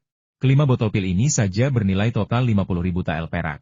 Hanya ada satu botol pil esensi darah, masing-masing bernilai 2.000 tael perak, jadi sepertinya Kuo Shanfeng tidak membutuhkannya dan tidak memiliki banyak yang tersisa. Yang membingungkan Ye Feng adalah bahwa barang yang paling banyak terdapat di gelang penyimpanan Kuo Shanfeng adalah pil yang disebut pil penguat esensi. Pil pemurnian esensi adalah pil tambahan. Mengonsumsinya tidak secara langsung meningkatkan tingkat kultivasi, tetapi dapat membantu para praktisi bela diri memurnikan esensi sejati mereka, menjadikannya lebih murni. Di dalam gelang penyimpanan Kuo Shanfeng, terdapat sebanyak 10 botol pil pemurnian esensi, lebih banyak daripada pil pemadatan esensi sejati yang dapat meningkatkan kultivasi, yang membuat Ye Feng bingung. Namun, ketika pandangan Ye Feng tertuju pada 2 buku manual di sudut gelang penyimpanan itu, dia langsung mengerti. 2 buku panduan seni bela diri, salah satunya disebut Teknik Rahasia Esensi Sejati Jari Pedang Esensi Sejati. Buku lainnya adalah Pan Sui Mian Zhang yang disebutkan oleh Komandan Guan Ping. Setelah membolak-baliknya sebentar, Ye Feng mengerti bahwa Kuyuan dan di dalam gelang penyimpanan Kuo Shanfeng semuanya disiapkan untuk teknik rahasia Yuan sejati, jari pedang Yuan sejati. Setelah mempelajari teknik rahasia inti sejati, jari pedang inti sejati, Ye Feng langsung bermandikan keringat dingin. Untungnya, Kuo Shanfeng belum menguasai teknik rahasia inti sejati, jari pedang inti sejati. Jika dia menguasainya, Ye Feng mungkin sudah menjadi mayat hidup. Teknik rahasia esensi sejati, jari pedang esensi sejati, adalah metode khusus yang memanfaatkan esensi sejati. Konon, ada metode serupa di sekte Qiyun. Namun, teknik rahasia esensi sejati sangat ampuh dan berharga. Apalagi Ye Feng, seorang murid luar, bahkan murid dalam pun tidak mudah mempelajarinya. Setelah dikuasai, teknik jari pedang esensi sejati sangat sederhana. Teknik ini melibatkan penggunaan metode khusus untuk mengaktifkan esensi sejati, yang kemudian dapat dipadatkan di ujung jari untuk membentuk jari pedang esensi sejati. Tergantung pada tingkat kultivasi seseorang, jari pedang esensi sejati yang terkondensasi tidak hanya dapat disesuaikan panjangnya sesuka hati, tetapi kekuatannya juga sebanding dengan senjata ilahi. Yang terpenting, setelah dikuasai, jari pedang esensi sejati ini dapat digunakan bersamaan dengan teknik seni bela diri apapun. Ambil contoh jurus Serpent Severing Pulse Hand milik Ye Feng. Awalnya, ketika dia menunjuk lawannya dengan satu jari, lawannya akan bertahan terhadap semua serangan yang dilancarkan Ye Feng. Namun, jika seseorang menguasai teknik pedang jari ini, dan pada saat lawan berada sekitar 2 kaki dari tenggorokan, jari pedang esensi sejati dilepaskan dalam sekejap saat lawan menyerang, maka hanya ada satu hasil. Tenggorokannya tertusuk. Jika dikuasai, teknik jari pedang esensi sejati ini sangat sulit diprediksi dan mustahil untuk ditangkis. Namun, untuk menguasai teknik jari pedang esensi sejati ini, selain membutuhkan esensi sejati yang melimpah, kemurnian esensi sejati tersebut harus sangat tinggi, bahkan harus semurni merkuri. Kuo Shanfeng menyimpan sejumlah besar pil pemurnian esensi di gelang penyimpanannya, yang rencananya akan ia gunakan untuk memurnikan esensi sejati miliknya, dengan tujuan mengembangkan pedang esensi sejati untuk melawan jurus mematikan ini. Hal itu membutuhkan esensi sejati yang sangat murni. Aku bertanya-tanya apakah esensi sejatiku cukup murni? Setelah membaca manual untuk jurus jari pedang esensi sejati, Ye Feng tak kuasa menahan keinginan untuk mencobanya. Pada saat ini, Ye Feng mulai berlatih teknik jari pedang esensi sejati langkah demi langkah, mengikuti metode kultivasi yang tercatat dalam buku panduan jari pedang esensi sejati. Jangan tertipu oleh langkah-langkah sederhana dari jurus jari pedang esensi sejati. Metode pengaktifan esensi sejati sangat misterius, dan terdapat beberapa meridian yang bahkan Ye Feng sendiri tidak mengetahuinya, yang termasuk dalam rangkaian sirkulasi esensi sejati. Setengah jam kemudian, Ye Feng tiba-tiba merasakan ketegangan di ujung jari telunjuknya, dan mendesis. Aura pedang berwarna cian murni, yang terlihat dengan mata telanjang, mengeluarkan suara desisan pelan saat tiba-tiba muncul di ujung jari telunjuk Ye Feng. Kekuatan dan panjangnya berfluktuasi sesuai dengan intensitas energi sejati Ye Feng. Sikat. Dengan gerakan sedikit, Ye Feng membelah tombak baja yang berdiri di tenda militer menjadi 2 dengan jari pedang Yuan sejati miliknya, ujung yang patah sehalus giok, seperti cermin yang berkilau. Mendesis. Ye Feng tersentak kaget. Ye Feng tidak heran bahwa ia telah menguasai teknik jari pedang esensi sejati dalam waktu singkat. Baik teknik tubuh darah esensi yang telah ia kembangkan sebelumnya maupun teknik Yuan campuran satu Qi yang sedang ia kembangkan sekarang sangat menekankan pada penguatan esensi inti. Selain itu, ia memiliki harta karun langka di dalam dirinya, yaitu mutiara naga ilusi, yang terus-menerus memurnikan esensi sejatinya, menjadikannya sangat murni. Oleh karena itu, menguasai teknik jari pedang esensi sejati adalah hasil yang alami dan tak terhindarkan. Yang mengejutkan Ye Feng adalah kekuatan jari pedang esensi sejati ini. Jika pedang ini mengenai seseorang, tidak akan ada peluang untuk selamat. Dalam sebuah serangan, tebasan pedang akan tiba-tiba datang menghampiri Anda. Siapa yang mampu menahannya? Kemungkinan besar hanya kultivator alam esensi sejati tingkat 3 yang telah memadatkan ki sejati pelindung yang dapat menahannya. Namun, bahkan bagi kultivator alam esensi sejati tingkat 3 yang telah memadatkan ki sejati pelindung, dimungkinkan untuk memblokir jari pedang esensi sejati ini jika esensi sejati mereka semurni milik Ye Feng. Teknik rahasia esensi sejati memang sangat ampuh. Kekuatan teknik rahasia esensi sejati ini, jari pedang esensi sejati, sangat besar. Jika digunakan dengan benar, teknik ini dapat menjadi senjata magis untuk mengalahkan musuh di saat-saat kritis. Satu-satunya kelemahan adalah teknik ini menghabiskan terlalu banyak esensi sejati. Ye Feng hanya mempertahankan teknik penunjuk pedang esensi sejati selama 100 napas sebelum lebih dari setengah esensi sejati di dantiannya habis. Namun, mengingat kekuatannya yang luar biasa, kelemahan dari teknik jari pedang esensi sejati ini berhenti menjadi kelemahan. Ye Feng sangat gembira saat memasukkan kembali buku panduan itu ke dalam gelang penyimpanannya. Dibandingkan dengan kotak berisi batangan emas dan begitu banyak pil, keuntungan paling berharga adalah jari pedang esensi sejati. Buku petunjuk rahasia yang benar-benar berisi intisari seperti itu memiliki nilai yang tak terukur dan sangat langka. Setelah tenang, Ye Fengfu mengambil kembali telapak kapas air dan mulai mempelajarinya. Pan Sui Mianzhang adalah seni bela diri tingkat rendah setara manusia. Momentumnya terus-menerus seperti air. Begitu dilepaskan, kekuatannya terus-menerus dan sangat besar. Jika seseorang mengembangkannya hingga tingkat tinggi, kekuatan tinjunya seperti pusaran air. Begitu seseorang terjebak di dalamnya, sangat sulit untuk membebaskan diri. Ini adalah teknik tinju yang cukup cerdas yang menangkis serangan lawan. Setelah mempelajarinya sekali, meskipun belum pernah mempraktikannya, Ye Feng sudah memahami esensi teknik Pan Sui Mianzhang. Kekuatan dan kehalusan banyak teknik bela diri terletak pada sifatnya yang tidak diketahui lawan. Begitu lawan memahaminya, seperti teknik telapak kapas, nilainya terletak pada pukulan yang terus-menerus dan tanpa putus. Sebelum mendapatkan buku panduan rahasia, teknik ini sangat sulit untuk dihadapi. Kini Ye Feng sepenuhnya memahami seluk-beluk Pan Sui Mianzhang, dan meskipun dia belum pernah mempraktikannya, mematahkannya akan semudah memutar tangannya. Ye Feng yakin bahwa jika Guo Shanfeng berdiri di hadapannya lagi, dia dapat dengan mudah mengalahkannya dengan esensi sejatinya yang murni. Keesokan harinya, Ye Feng kembali ke kota Kabupaten Wuan bersama Guan Ping, komandan pemerintah kabupaten. Kakak Ye, bisakah Anda beristirahat di kota kabupaten selama beberapa hari? Komandan Guan Ping tiba-tiba bertanya saat Ye Feng hendak pergi. Bagaimana?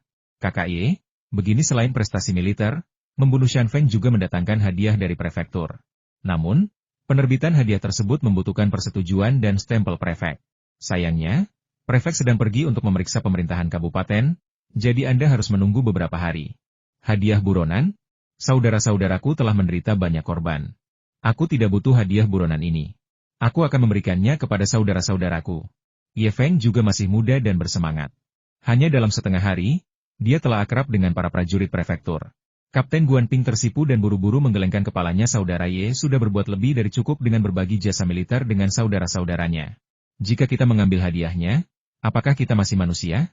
Setelah jeda, Guan Ping melanjutkan, Kakak Ye, bagaimana kalau kita tinggal selama 2 atau 3 hari? Prefek akan segera kembali. Selain itu, saudara-saudara ingin minum-minum bersama Anda. Kakak Guan, aku sangat ingin pulang, kata Ye Feng dengan nada meminta maaf. Guan Ping mengerutkan kening. Kalau begitu, kau bisa menyimpan hadiahnya. Dengan aku di sini, kau pasti tidak akan lolos. Ayo, adikku, aku akan mengantarmu keluar kota. Kakak Ye, di Kabupaten Wuan, jika kau punya masalah yang tidak bisa kau atasi, sebut saja namaku. Di Kabupaten Wuan, tidak ada yang berani tidak menghormatiku. Guan Ping tiba-tiba berhenti di tengah kalimat. Lihat aku, dengan kultivasi kakak senior Ye, tidak ada yang tidak bisa dia tangani di Kabupaten Wuan. Saya menghargai kebaikan saudara Guan, tetapi saya ingin meminta bantuan Anda. Sembari berbicara, Ye Feng menyerahkan beberapa kulit binatang yang ada di punggungnya, bersama dengan berbagai barang lain dari binatang-binatang tersebut, termasuk kulit ular raja ular hantu, kepada Guan Ping. Saudara Guan, aku sangat ingin pulang dan tidak bisa menunggu lebih lama lagi. Aku ingin merepotkanmu untuk mengurus kulit monster ini untukku, dan juga mencari seorang pengrajin untuk membuatkan 2 baju zirah kulit yang pas untukku dari kulit ular raja ular hantu. Saudaraku, jangan khawatir, dengan aku di sini, aku pasti akan memberimu harga yang bagus untuk ini. Ayo, aku akan mengajakmu keluar kota. Ketika mereka tiba di gerbang kota, Guan Ping tiba-tiba menarik Ye Feng ke samping dan berkata, Kakak Ye, aku mendengar bahwa ketika kau menyerbu sarang bandit hari itu, Hiban Cheng menawarkan setengah dari kekayaannya sebagai hadiah. Sekarang setelah putri Hiban Cheng diselamatkan, kau sudah melupakannya. Jadi, Apakah Anda ingin saya memberi sedikit teguran kepada He Bancheng dan membuatnya menyerahkan hadiah yang telah dijanjikannya? Setelah mendengar itu, Ye Feng tersenyum dan berkata, aku menyerbu sarang Kuo Shanfeng hari itu hanya untuk menegakkan keadilan. Karena Kuo Shanfeng dan gengnya terlalu kejam, mereka bahkan tidak mengampuni anak-anak kecil. Bahkan tanpa hadiah buronan He Bancheng, aku tetap akan membunuh Ban Buduo tanpa ragu-ragu. Darah berceceran setinggi 3 kaki. Mengapa menawarkan hadiah? Saudara Guan, saya permisi dulu. Begitu ia memacu kudanya, kuda bertanduk perak milik Ye Feng melesat seperti angin, meninggalkan Guan Ping, komandan prefektur, berdiri di sana dengan tercengang. Setelah beberapa saat, Guan Ping memandang Ye Feng, yang kini hanya berupa titik hitam, dan mengacungkan jempol dari jauh. Saat Ye Feng memacu kudanya di sepanjang jalan tanah liat kuno menuju Kabupaten Jincheng, ia merasa seolah-olah bisa menumbuhkan sayap dan terbang pulang seketika. Namun, ketika tembok batu Kabupaten Jincheng terlihat, Ye Feng tanpa sadar memacu kudanya dan memperlambat laju, merasa sedikit khawatir untuk pulang. Jika dihitung hari-hari Ye Feng tertunda di jalan 2 tahun lalu, hampir 2 tahun telah berlalu sejak Ye Feng meninggalkan rumah, dan Ye Feng tidak tahu bagaimana keadaan di rumah. Meskipun orang tuanya mengunjungi Ye Feng di Sekte Qiyun setengah tahun yang lalu dan semuanya baik-baik saja, Ye Feng tahu dengan mata kepala sendiri bahwa orang tuanya selalu memberikan yang terbaik untuknya, dan jika mereka menghadapi kesulitan atau rintangan yang tak teratasi, mereka tidak akan pernah memberitahunya. Saat Ye Feng memasuki kota dengan menunggang kuda, sepotong perak terbang masuk ke sakunya ketika para prajurit di gerbang kota mencoba menghentikannya. Namun, perilaku Ye Feng yang arogan sangat membuat marah penjaga itu, yang hampir saja mengumpat. Sebelum kutukan itu sempat terucap, Ye Feng menatapnya dengan dingin. Niat membunuh yang tak terlihat dan tak teraba itu langsung membuat penjaga kota itu merinding, membuatnya merasa seperti jatuh ke dalam ruang bawah tanah es, dan bulu kuduknya berdiri. Secara naluriah, para prajurit yang menjaga kota itu segera berdiri tegak, menahan sumpah serapah yang hendak mereka ucapkan. Barulah setelah Ye Feng pergi menjauh, penjaga kota itu menyeka keringat dingin karena ketakutan yang masih menghantui. Itu terlalu menakutkan, ditatap dengan tatapan seperti itu membuatnya merasa seperti orang mati. Dia pernah merasakan perasaan ini sekali sebelumnya dengan komandan prefektur, seorang perwira yang telah pensiun dari medan perang dan membunuh banyak orang. Sebenarnya, tatapan itu bukanlah sesuatu yang dilakukan Ye Feng dengan sengaja. Dia hanya memperhatikan ekspresi tidak ramah penjaga kota itu dan memberinya tatapan peringatan. Namun, yang tidak diketahui Ye Feng adalah bahwa dia seorang diri telah membantai ratusan bandit di Gunung Qingniu. Tanpa disadari, setiap gerakannya membawa aura keganasan berdarah baja. Dikombinasikan dengan tingkat kultivasinya yang menakjubkan, ini adalah sesuatu yang tidak dapat ditahan oleh orang biasa. Keluarga Ye telah menjadi klan terkemuka di Kabupaten Jincheng sejak zaman kuno, dan anggotanya sangat banyak. Konon, sepertiga penduduk Kabupaten Jincheng memiliki nama keluarga Ye. Oleh karena itu, di Kabupaten Jincheng, klan keluarga Ye sangatlah berpengaruh. Setiap kali seorang pejabat baru Kabupaten Jincheng dilantik, hal pertama yang dilakukannya adalah mengunjungi kepala keluarga Ye dan para tetua klan lainnya.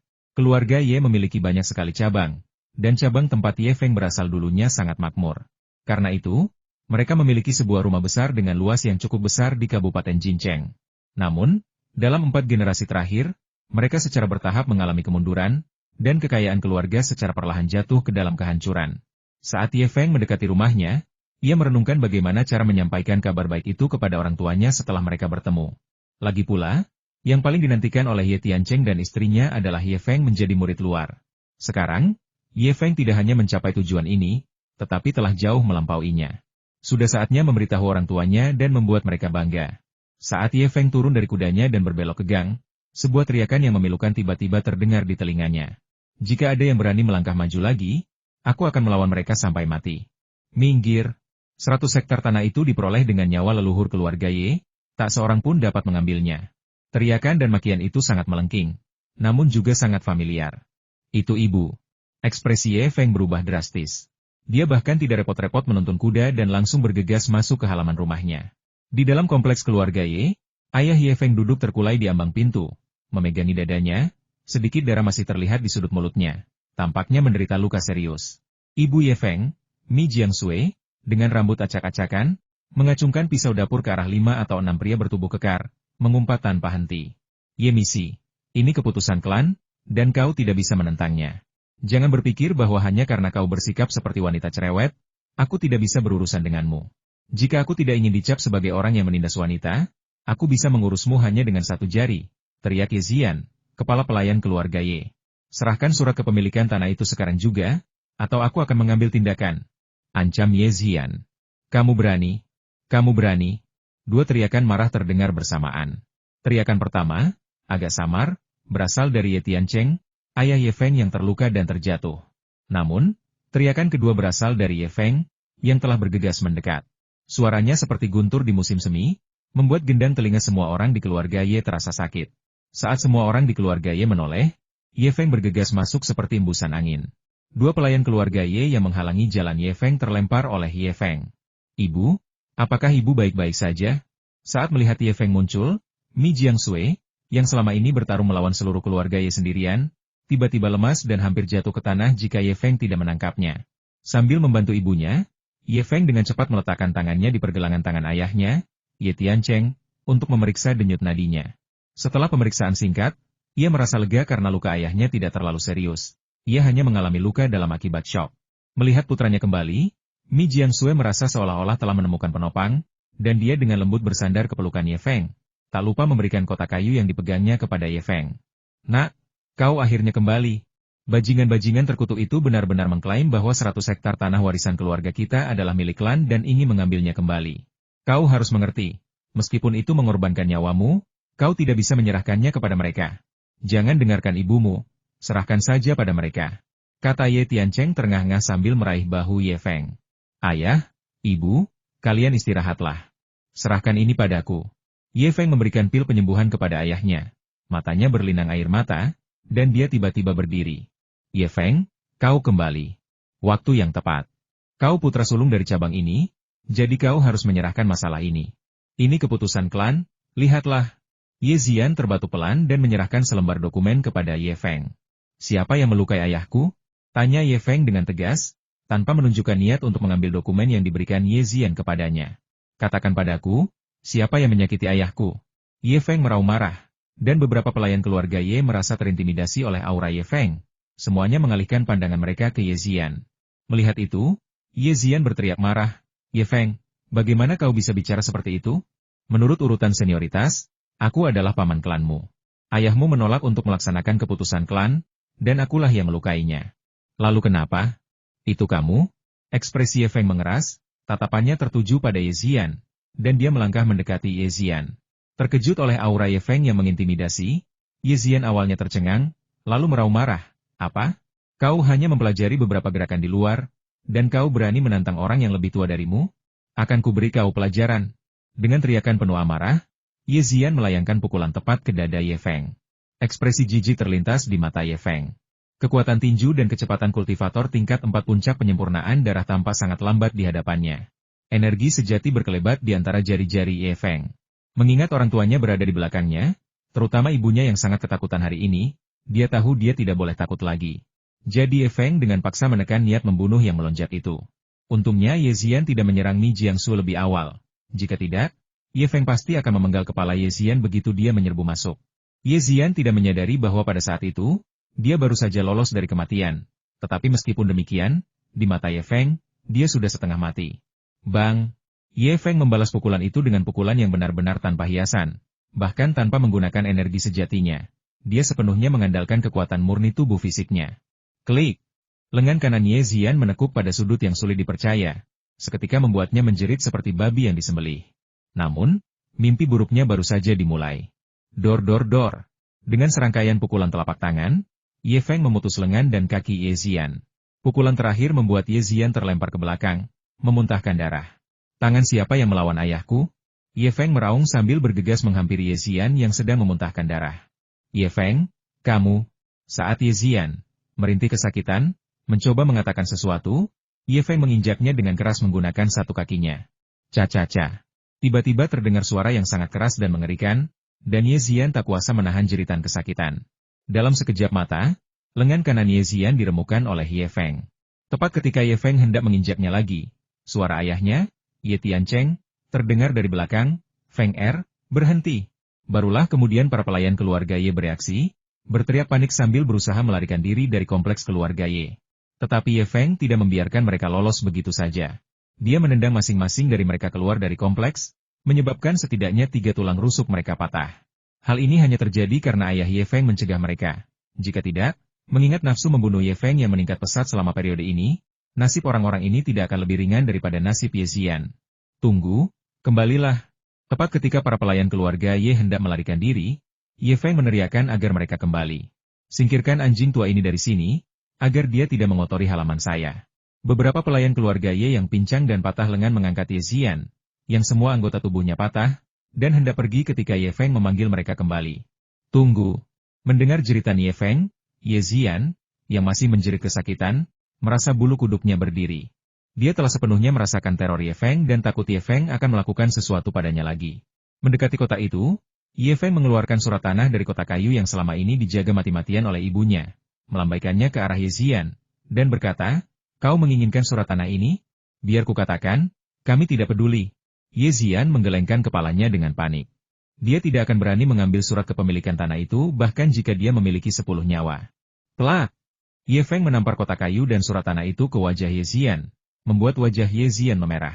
Ye Xian yang ketakutan, begitu terkejut dengan tindakan Ye Feng sehingga matanya berputar ke belakang dan dia pingsan. Gulungan! Mendengar ucapan Ye Feng, beberapa pelayan keluarga Ye melarikan diri dengan panik, seolah-olah takut terlalu lambat. Fenger, itu adalah kekayaan keluarga yang diperjuangkan leluhur kita. Bagaimana bisa kita memberikannya begitu saja? Mi Jiangsui, sang ibu yang tadinya menikmati menonton, tiba-tiba mengeluh. Tidak apa-apa, Fenger melakukan hal yang benar. Uhuk.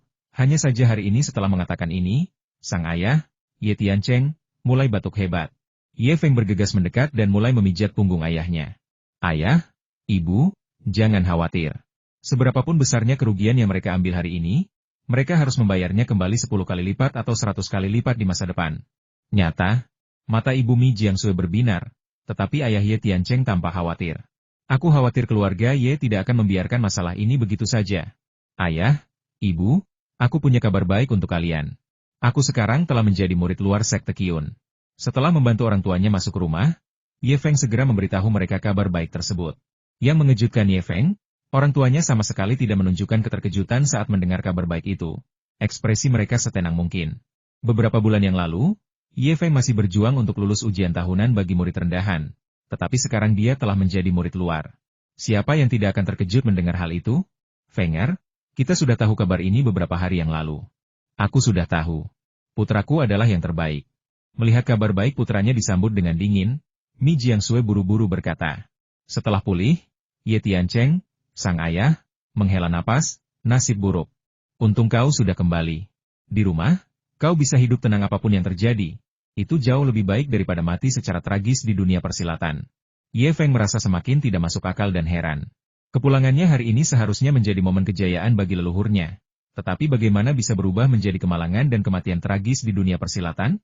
Mengingat klan tersebut akan mengambil kembali harta warisan leluhur hari ini, Ye Feng merasa pasti ada sesuatu yang terjadi yang tidak dia ketahui. Ayah, apa sebenarnya yang terjadi? Aku ingat kepala klan cukup adil dalam urusannya. Jadi mengapa dia tiba-tiba melakukan sesuatu seperti mengambil kembali harta leluhur kita? Tanya Ye Feng. Ayah Ye Tiancheng menghela napas pelan, enggan berkata lebih banyak, tetapi ibu Mi Jiangsui buru-buru angkat bicara. Itu ulah dua bajingan itu, Ye Sheng dan Ye Chao. Sebulan yang lalu, kedua bajingan itu menyelinap kembali dari sekte Qiyun. Tidak lama setelah mereka kembali, tersebar kabar bahwa kau telah menjadi murid luar. Ketika kami mendengar bahwa kau telah menjadi murid luar, ayahmu dan aku sama-sama terkejut dan gembira. Kami bahkan berdiskusi untuk meminta pemimpin klan membuka aula leluhur agar kami dapat memberi penghormatan kepada leluhur kami. Kami sama sekali tidak menyangka bahwa sebelum kami selesai merayakan, Ye Sheng dan Ye Chao, kedua bajingan itu, mengatakan bahwa meskipun kau telah menjadi murid luar, kau telah sangat menyinggung perasaan seseorang bernama Hong Bao. Hong Bao itu bukan hanya peringkat kedua di peringkat bumi di antara murid luar, tetapi juga memiliki latar belakang yang kuat di sekte Qiyun. Dikatakan juga bahwa Hong Bao sangat membencimu sehingga dia tidak hanya mengancam akan membunuhmu, tetapi juga melampiaskan amarahnya pada anggota keluarga Ye lainnya di sekte Qiyun. Ye Sheng dan Ye Chao diam-diam pulang karena mereka tidak tahan dengan gangguan terus-menerus dari Hong Bao. Dan kemudian kehidupan kami di klan menjadi semakin sulit. Aku sudah menduga. Itu pasti dua pengecut tak punya pendirian. Ye Feng tiba-tiba berdiri. Wajahnya penuh amarah. Sebelum pulang, ia menemui Ye Sheng dan Ye Chao. Jawaban yang didapatnya adalah bahwa keduanya telah pulang mengunjungi keluarga mereka sebulan yang lalu. Ye Feng memiliki firasat samar bahwa ada sesuatu yang tidak beres. Ia tidak pernah menyangka bahwa kedua pengecut tak berpendirian ini akan membuat masalah bagi orang tua mereka setelah kembali ke rumah. Feng apakah Hong Bao melakukan sesuatu padamu? Tanya Ibu Mi Jiangsui dengan cemas. Ibu, Apakah aku terlihat seperti ada yang tidak beres? Setelah mengamati Ye Feng dengan saksama, sang ibu mencubit lengan Ye Feng yang berotot beberapa kali, lalu memutar matanya ke arah ayahnya. Ye Tiancheng, lihat, sudah kubilang kan? Anakku menyinggung Hong Bao. Tapi kenapa bukan anakku yang dikirim kembali ke kampung halamannya? Melainkan kedua bajingan itu, Ye Sheng dan Ye Chao? Jelas sekali bahwa Ye Sheng dan Ye Chao adalah dua pengecut. Ibu Mi Jiangsui meludah pelan. Setelah mengobrol beberapa saat, Ye Feng akhirnya mengerti. Ternyata Ye Sheng dan Ye Chao, kedua bajingan itu, sedang merencanakan sesuatu yang jahat, menyebarkan desas-desus bahwa Ye Feng akan membawa malapetaka bagi keluarga jika terus seperti ini. Itulah sebabnya klan mengambil tindakan. Aku tidak akan membiarkan kedua bajingan itu, Ye Sheng dan Ye Chao, lolos begitu saja. Wajah Ye Feng dipenuhi niat membunuh. Untungnya, dia kembali tepat waktu. Jika tidak, orang tuanya mungkin akan menderita kerugian yang lebih besar. Ayah Ye Tiancheng ragu sejenak. Sebenarnya, ini bukan sepenuhnya karena Ye Sheng dan Ye Chao, tetapi juga karena para tetua klan. Tetua klan? Ya, cabang keluarga kami dan garis keturunan langsung Tetua Agung memang memiliki dendam sejak zaman leluhur kami. Kakekmu hampir menduduki posisi Tetua Agung, tetapi sayangnya, beliau meninggal secara tak terduga, sehingga Ye Haiping bisa menjadi Tetua Agung. Setelah jeda, Ye Tiancheng melanjutkan, dan Ye Sheng adalah cucu Ye Haiping. Kau memukulinya, yang memengaruhi masa depannya, jadi wajar jika dia akan berurusan dengan kita. Aku juga mendengar bahwa dalam pertemuan klan, Ye Haiping yang lebih tualah yang mendorong semua ini.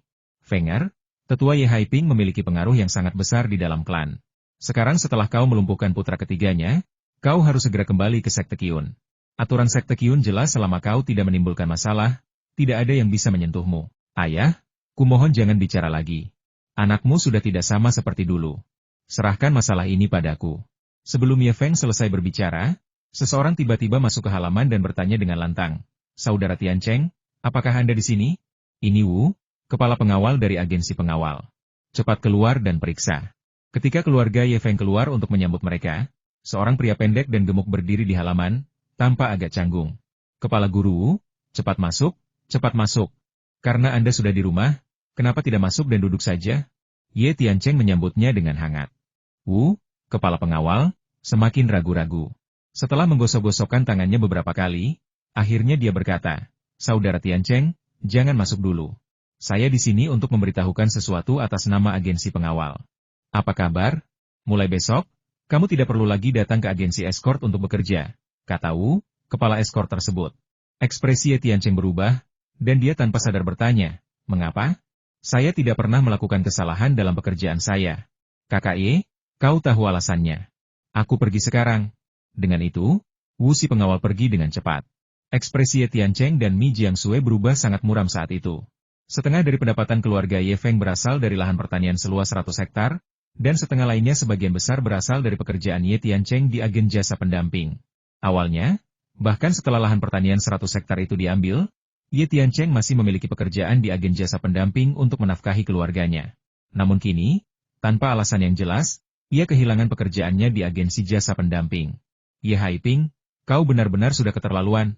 Kali ini, bahkan Ye Tiancheng yang biasanya ramah pun tak kuasa menahan amarahnya.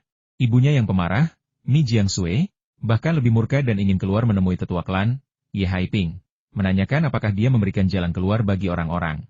Namun, Ye Feng menahannya dengan erat. Sang ibu, Mi Jiangsui, yang telah ditarik ke belakang, duduk di sana, dan baik dia maupun sang ayah, Ye Tiancheng, tanpa khawatir, cemas tentang mata pencaharian mereka di masa depan. Ayah, ibu, lihat apa ini? Untuk meredakan kekhawatiran orang tuanya, Ye Feng tak kuasa menahan diri untuk memamerkan kotak emas yang didapatnya dari Kuo Shanfeng, yang langsung membuat Ye Tiancheng dan istrinya terkejut. Nak, dari mana semua emas ini berasal? Apa yang telah kau lakukan dengan semua emas ini? Ye Tiancheng membanting tinjunya ke meja dan meraung.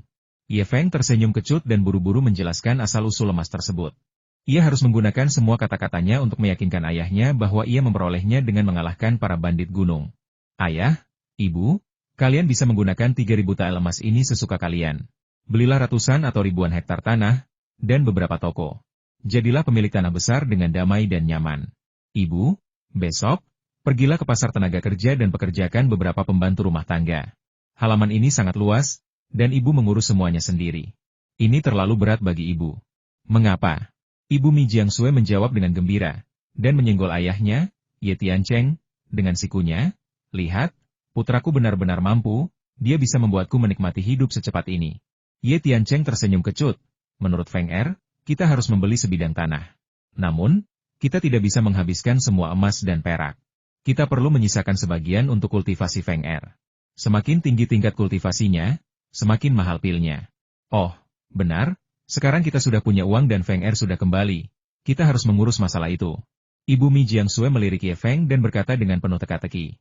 Di dalam kediaman Ye, beberapa istri Ye Zian menggendong Ye Zian yang hampir lumpuh dan menangis terseduh-seduh di hadapan Ye Tianqi. Kepala keluarga Ye, yang membuat Ye Tianqi mengerutkan keningnya. Kepala suku, Anda harus mencari keadilan untuk Zian saya. Dia bekerja untuk suku, tetapi dia dipukuli seperti ini oleh anak serigala kecil itu. Bagaimana kami akan hidup sekarang? Kepala suku, lihat ini. Ini terlalu kejam. Tangan kanan saya hancur total. Dokter mengatakan bahwa meskipun sembuh, tangan saya akan tidak berguna. Setelah para wanita selesai menangis, Ye Haiping, tetua klan yang berdiri di samping Ye Zian dengan ekspresi sedih, tiba-tiba berdiri dan berkata, "Pemimpin klan, jangan ragu. Ye Feng telah melakukan pembangkangan dan menyerang seorang tetua tanpa sebab. Bukalah aula leluhur." Ye Feng memang agak berlebihan dalam hal ini. Namun, ada alasannya, dan mereka semua berasal dari klan yang sama. Ketua klan, bahkan pada titik ini, Anda masih peduli dengan ikatan antar anggota klan. Jika Ye Feng bisa mengalahkan Zian hari ini, dia bisa mengalahkan saya, tetua klan, besok, dan bahkan menyinggung perasaan Anda, ketua klan. Selain itu, Ye Feng telah menyinggung Hong Bao, yang memiliki latar belakang yang cukup berpengaruh di sekte Qiyun. Akan lebih baik untuk memutuskan hubungan dengannya sesegera mungkin. Jika terlambat, itu bisa membawa bencana bagi klan. Tetua Ye Haiping berkata dengan sangat sedih. Ini tidak benar, bangsaku. Sekalipun kita hancur, tulang-tulang kita masih terhubung. Kita tidak bisa meninggalkan bangsa kita hanya karena sedikit masalah. Namun, kita tidak bisa membiarkan seluruh klan menderita hanya karena Ye Feng.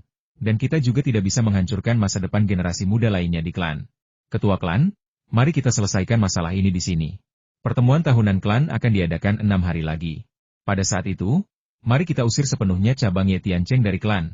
Setelah mengatakan itu, Tetua Ye Haiping menghentakkan kakinya dengan keras dan melangkah keluar, meninggalkan kepala klan Ye Tianqi dengan wajah cemberut. Pemimpin klan yang lebih tua itu sendiri memiliki kultivasi yang cukup tinggi. Tetapi sekarang, dengan mengandalkan cucunya Ye Hao yang semakin luar biasa, dia menjadi semakin arogan. "Hei, suami, rambutmu, rambutmu." Saat sinar matahari pertama menerobos masuk dari cakrawala, seruan tiba-tiba terdengar dari sang ibu, Mi Jiangsui, di kamar orang tuanya. "Apa yang terjadi pada rambutku? Rambutmu jadi hitam.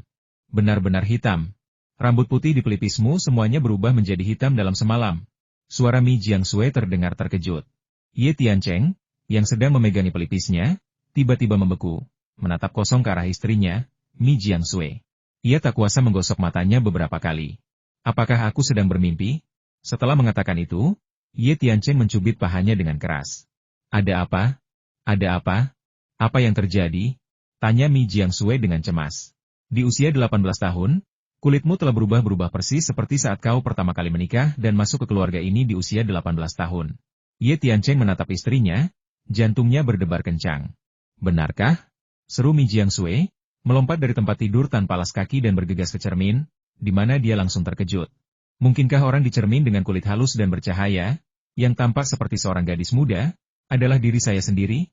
Setelah menatap dirinya sendiri di cermin untuk beberapa saat, Mi Jiangsui bertanya dengan linglung, "Sayang, apakah ini nyata? Apakah aku sedang bermimpi?" "Tentu saja itu benar. Apa kau sudah lupa obat ajaib yang diberikan putra kita?" Setelah menjawab, Ye Tiancheng menjadi bingung. Dia juga pernah tinggal di sekte Qiyun. Pil pembersih sumsum itu berharga, tetapi tidak begitu berharga sehingga bisa membuat seseorang 10 tahun lebih muda dalam semalam, kan? Setelah bangun dari tempat tidur, Ye Tiancheng secara otomatis meregangkan tubuhnya. Otot-ototnya menegang. Dengan sedikit usaha, butiran darah dan ki tiba-tiba menyembur dari dantiannya dan dari sela-sela jari dan telapak tangannya, menghasilkan suara berderak saat mengenai udara. Ye Tiancheng langsung terkejut. Tingkat kultivasi. Tingkat kultivasi tahap 3 pemurnian darah. Sebelumnya, tingkat kultivasinya yang semula berada di level pemurnian darah 4 telah turun ke level pemurnian darah 2 karena penipisan energi darah dan kurangnya pengisian ulang. Sekarang, dalam semalam, dia benar-benar pulih ke level pemurnian darah 3. Di dalam halaman, Ye Feng, yang sedang berlatih tinju, tersenyum penuh arti sambil mendengarkan teriakan dan jeritan orang tuanya. Tadi malam, Dia memberi masing-masing orang tuanya pil pembersih sumsum dan membantu mereka meminum obat tersebut. Sebelum mereka tidur, dia juga menambahkan setetes elisir sumsum batu ke dalam teh mereka. Di luar dugaan, cara itu berhasil dalam semalam, dan hasilnya sangat menakjubkan. Ayo, nak, bertarunglah dengan ayahmu. Begitu dia berbicara, Ye Tiancheng, sang ayah, bergegas keluar ruangan dan menerkam Ye Feng. Melihat ini, Ye Feng tersenyum tipis, menahan kekuatannya, dan dengan jentikan telapak tangannya, maju untuk menghadapi serangan itu. Selama 4 atau 5 hari berturut-turut, Ye Feng tidak keluar rumah. Ia tinggal di rumah untuk menjaga kesehatan orang tuanya. Ia memberi mereka setetes elisir sumsum batu dan pil pembersih sumsum setiap hari. Ayahnya, Ye Tiancheng, juga mengonsumsi sejumlah besar pil esensi darah. Ye Feng telah memperoleh banyak pil darah selama bertahun-tahun, tetapi karena pil esensi darah sekarang tidak berguna baginya, dia memberikan semuanya kepada ayahnya. Hanya dalam 5 hari, tingkat kultivasi Ye Tiancheng tidak hanya pulih sepenuhnya ke tingkat keempat pemurnian darah, tetapi juga meningkat. Tentu saja, Ye Feng tidak bermalas-malasan dalam kultivasinya sendiri. Selain menghabiskan waktu bersama orang tuanya, ia menghabiskan sebagian besar waktunya untuk berlatih jurus tinju petir macan tutul dan jurus tinju runtuh langkah inci. Bahkan dengan petunjuk tulisan tangan terperinci yang ditinggalkan oleh Tu Fangye, dan mengikuti pengalaman serta wawasan yang ditinggalkan oleh Tu Fangye langkah demi langkah, Ye Feng berlatih keras selama berhari-hari sebelum akhirnya menemukan titik temu pengerahan kekuatan untuk jurus petir macan tutul dan jurus runtuh langkah inci. Dan nyaris tidak berhasil mengintegrasikan kekuatan runtuh dari jurus petir macan tutul dan jurus runtuh langkah inci tersebut. Namun, fusi ini tidak selalu berhasil. Dari 10 pukulan atau lebih, mungkin hanya 2 atau 3 pukulan yang dapat mematahkan tinju petir macan tutul petir. Di dalam halaman, 20 tiang kayu berdiri begitu saja mengelilingi Ye Feng. Mata Ye Feng sedikit terpejam, seluruh tubuhnya tampak rileks tetapi tidak sepenuhnya. Dalam pikirannya, dia berlatih jurus penghancur macan tutul petir berulang kali, mencoba memahami titik kekuatan umum antara dua teknik tinju yang berbeda. Saat teknik tinju penghancur macan tutul petir berakhir di benaknya, mata Ye Feng tiba-tiba terbuka, dan dia bergerak dengan tiba-tiba. Wus! Ketika Lei Bao melepaskan bengkuan, pukulannya secepat kilat. Puluhan lengan langsung muncul di halaman, seolah-olah puluhan lengan memukul secara bersamaan. Tinju itu menyerang dengan kecepatan kilat, memberikan ilusi kilat. Dalam sekejap, Ye Feng bergerak secepat kilat, melayangkan 20 pukulan. Setiap pukulan mengenai sebuah tiang kayu yang berdiri di halaman. Pada saat benturan, beberapa pukulan membengkak secara aneh, sementara yang lain tetap tidak berubah. Bang bang bang bang, ledakan-ledakan menggema, dan hampir setiap satu dari 20 tiang kayu hancur berkeping-keping, tetapi cara ledakannya bervariasi. Beberapa tiang hancur berkeping-keping, sementara yang lain hanya patah menjadi 2. Setelah meliriknya, Ye Feng mengangguk puas. Dari 20 pasak kayu, 11 telah patah menjadi 2, sementara 9 lainnya hancur berkeping-keping. Ini adalah tanda keberhasilan penggunaan jurus penghancur macan tutul petir. Tingkat keberhasilan hampir 50% tampaknya menunjukkan bahwa kerja kerasku beberapa hari terakhir telah membuahkan hasil. Ye Feng mengangguk puas. Seperti kata pepatah, latihan membuat sempurna. Selama dia terus berlatih, tidak akan lama lagi tingkat keberhasilan jurus petir macan tutul, yang merupakan hasil penggabungan jurus petir macan tutul dan jurus penghancur langkah inci, akan mencapai 100%. Begitu gerbang halaman terbuka, Ibu Ye Feng, Mi Jiangsui, bergegas kembali dengan wajah yang tampak muram. Ye Feng merasa bingung. Ibunya, Mi Jiangsui, telah keluar rumah setiap hari selama beberapa hari terakhir, bertingkah misterius. Dia bertanya-tanya apa yang sedang dilakukannya. Beberapa hari yang lalu, wajahnya tampak bahagia. Apa yang salah dengannya hari ini? Ibu, ada apa? Tidak ada apa-apa. Feng Er, aku akan berbicara dengan ayahmu tentang sesuatu. Tepat saat itu, terdengar ketukan di pintu. Sebelum Ye Feng sempat membukanya, orang yang masuk mendorong pintu hingga terbuka dan berjalan masuk. Ternyata ada lebih dari satu orang yang masuk. Orang pertama yang masuk adalah seorang wanita yang masih mempertahankan pesonanya, diikuti oleh 4 pelayan, masing-masing membawa beban di pundak mereka.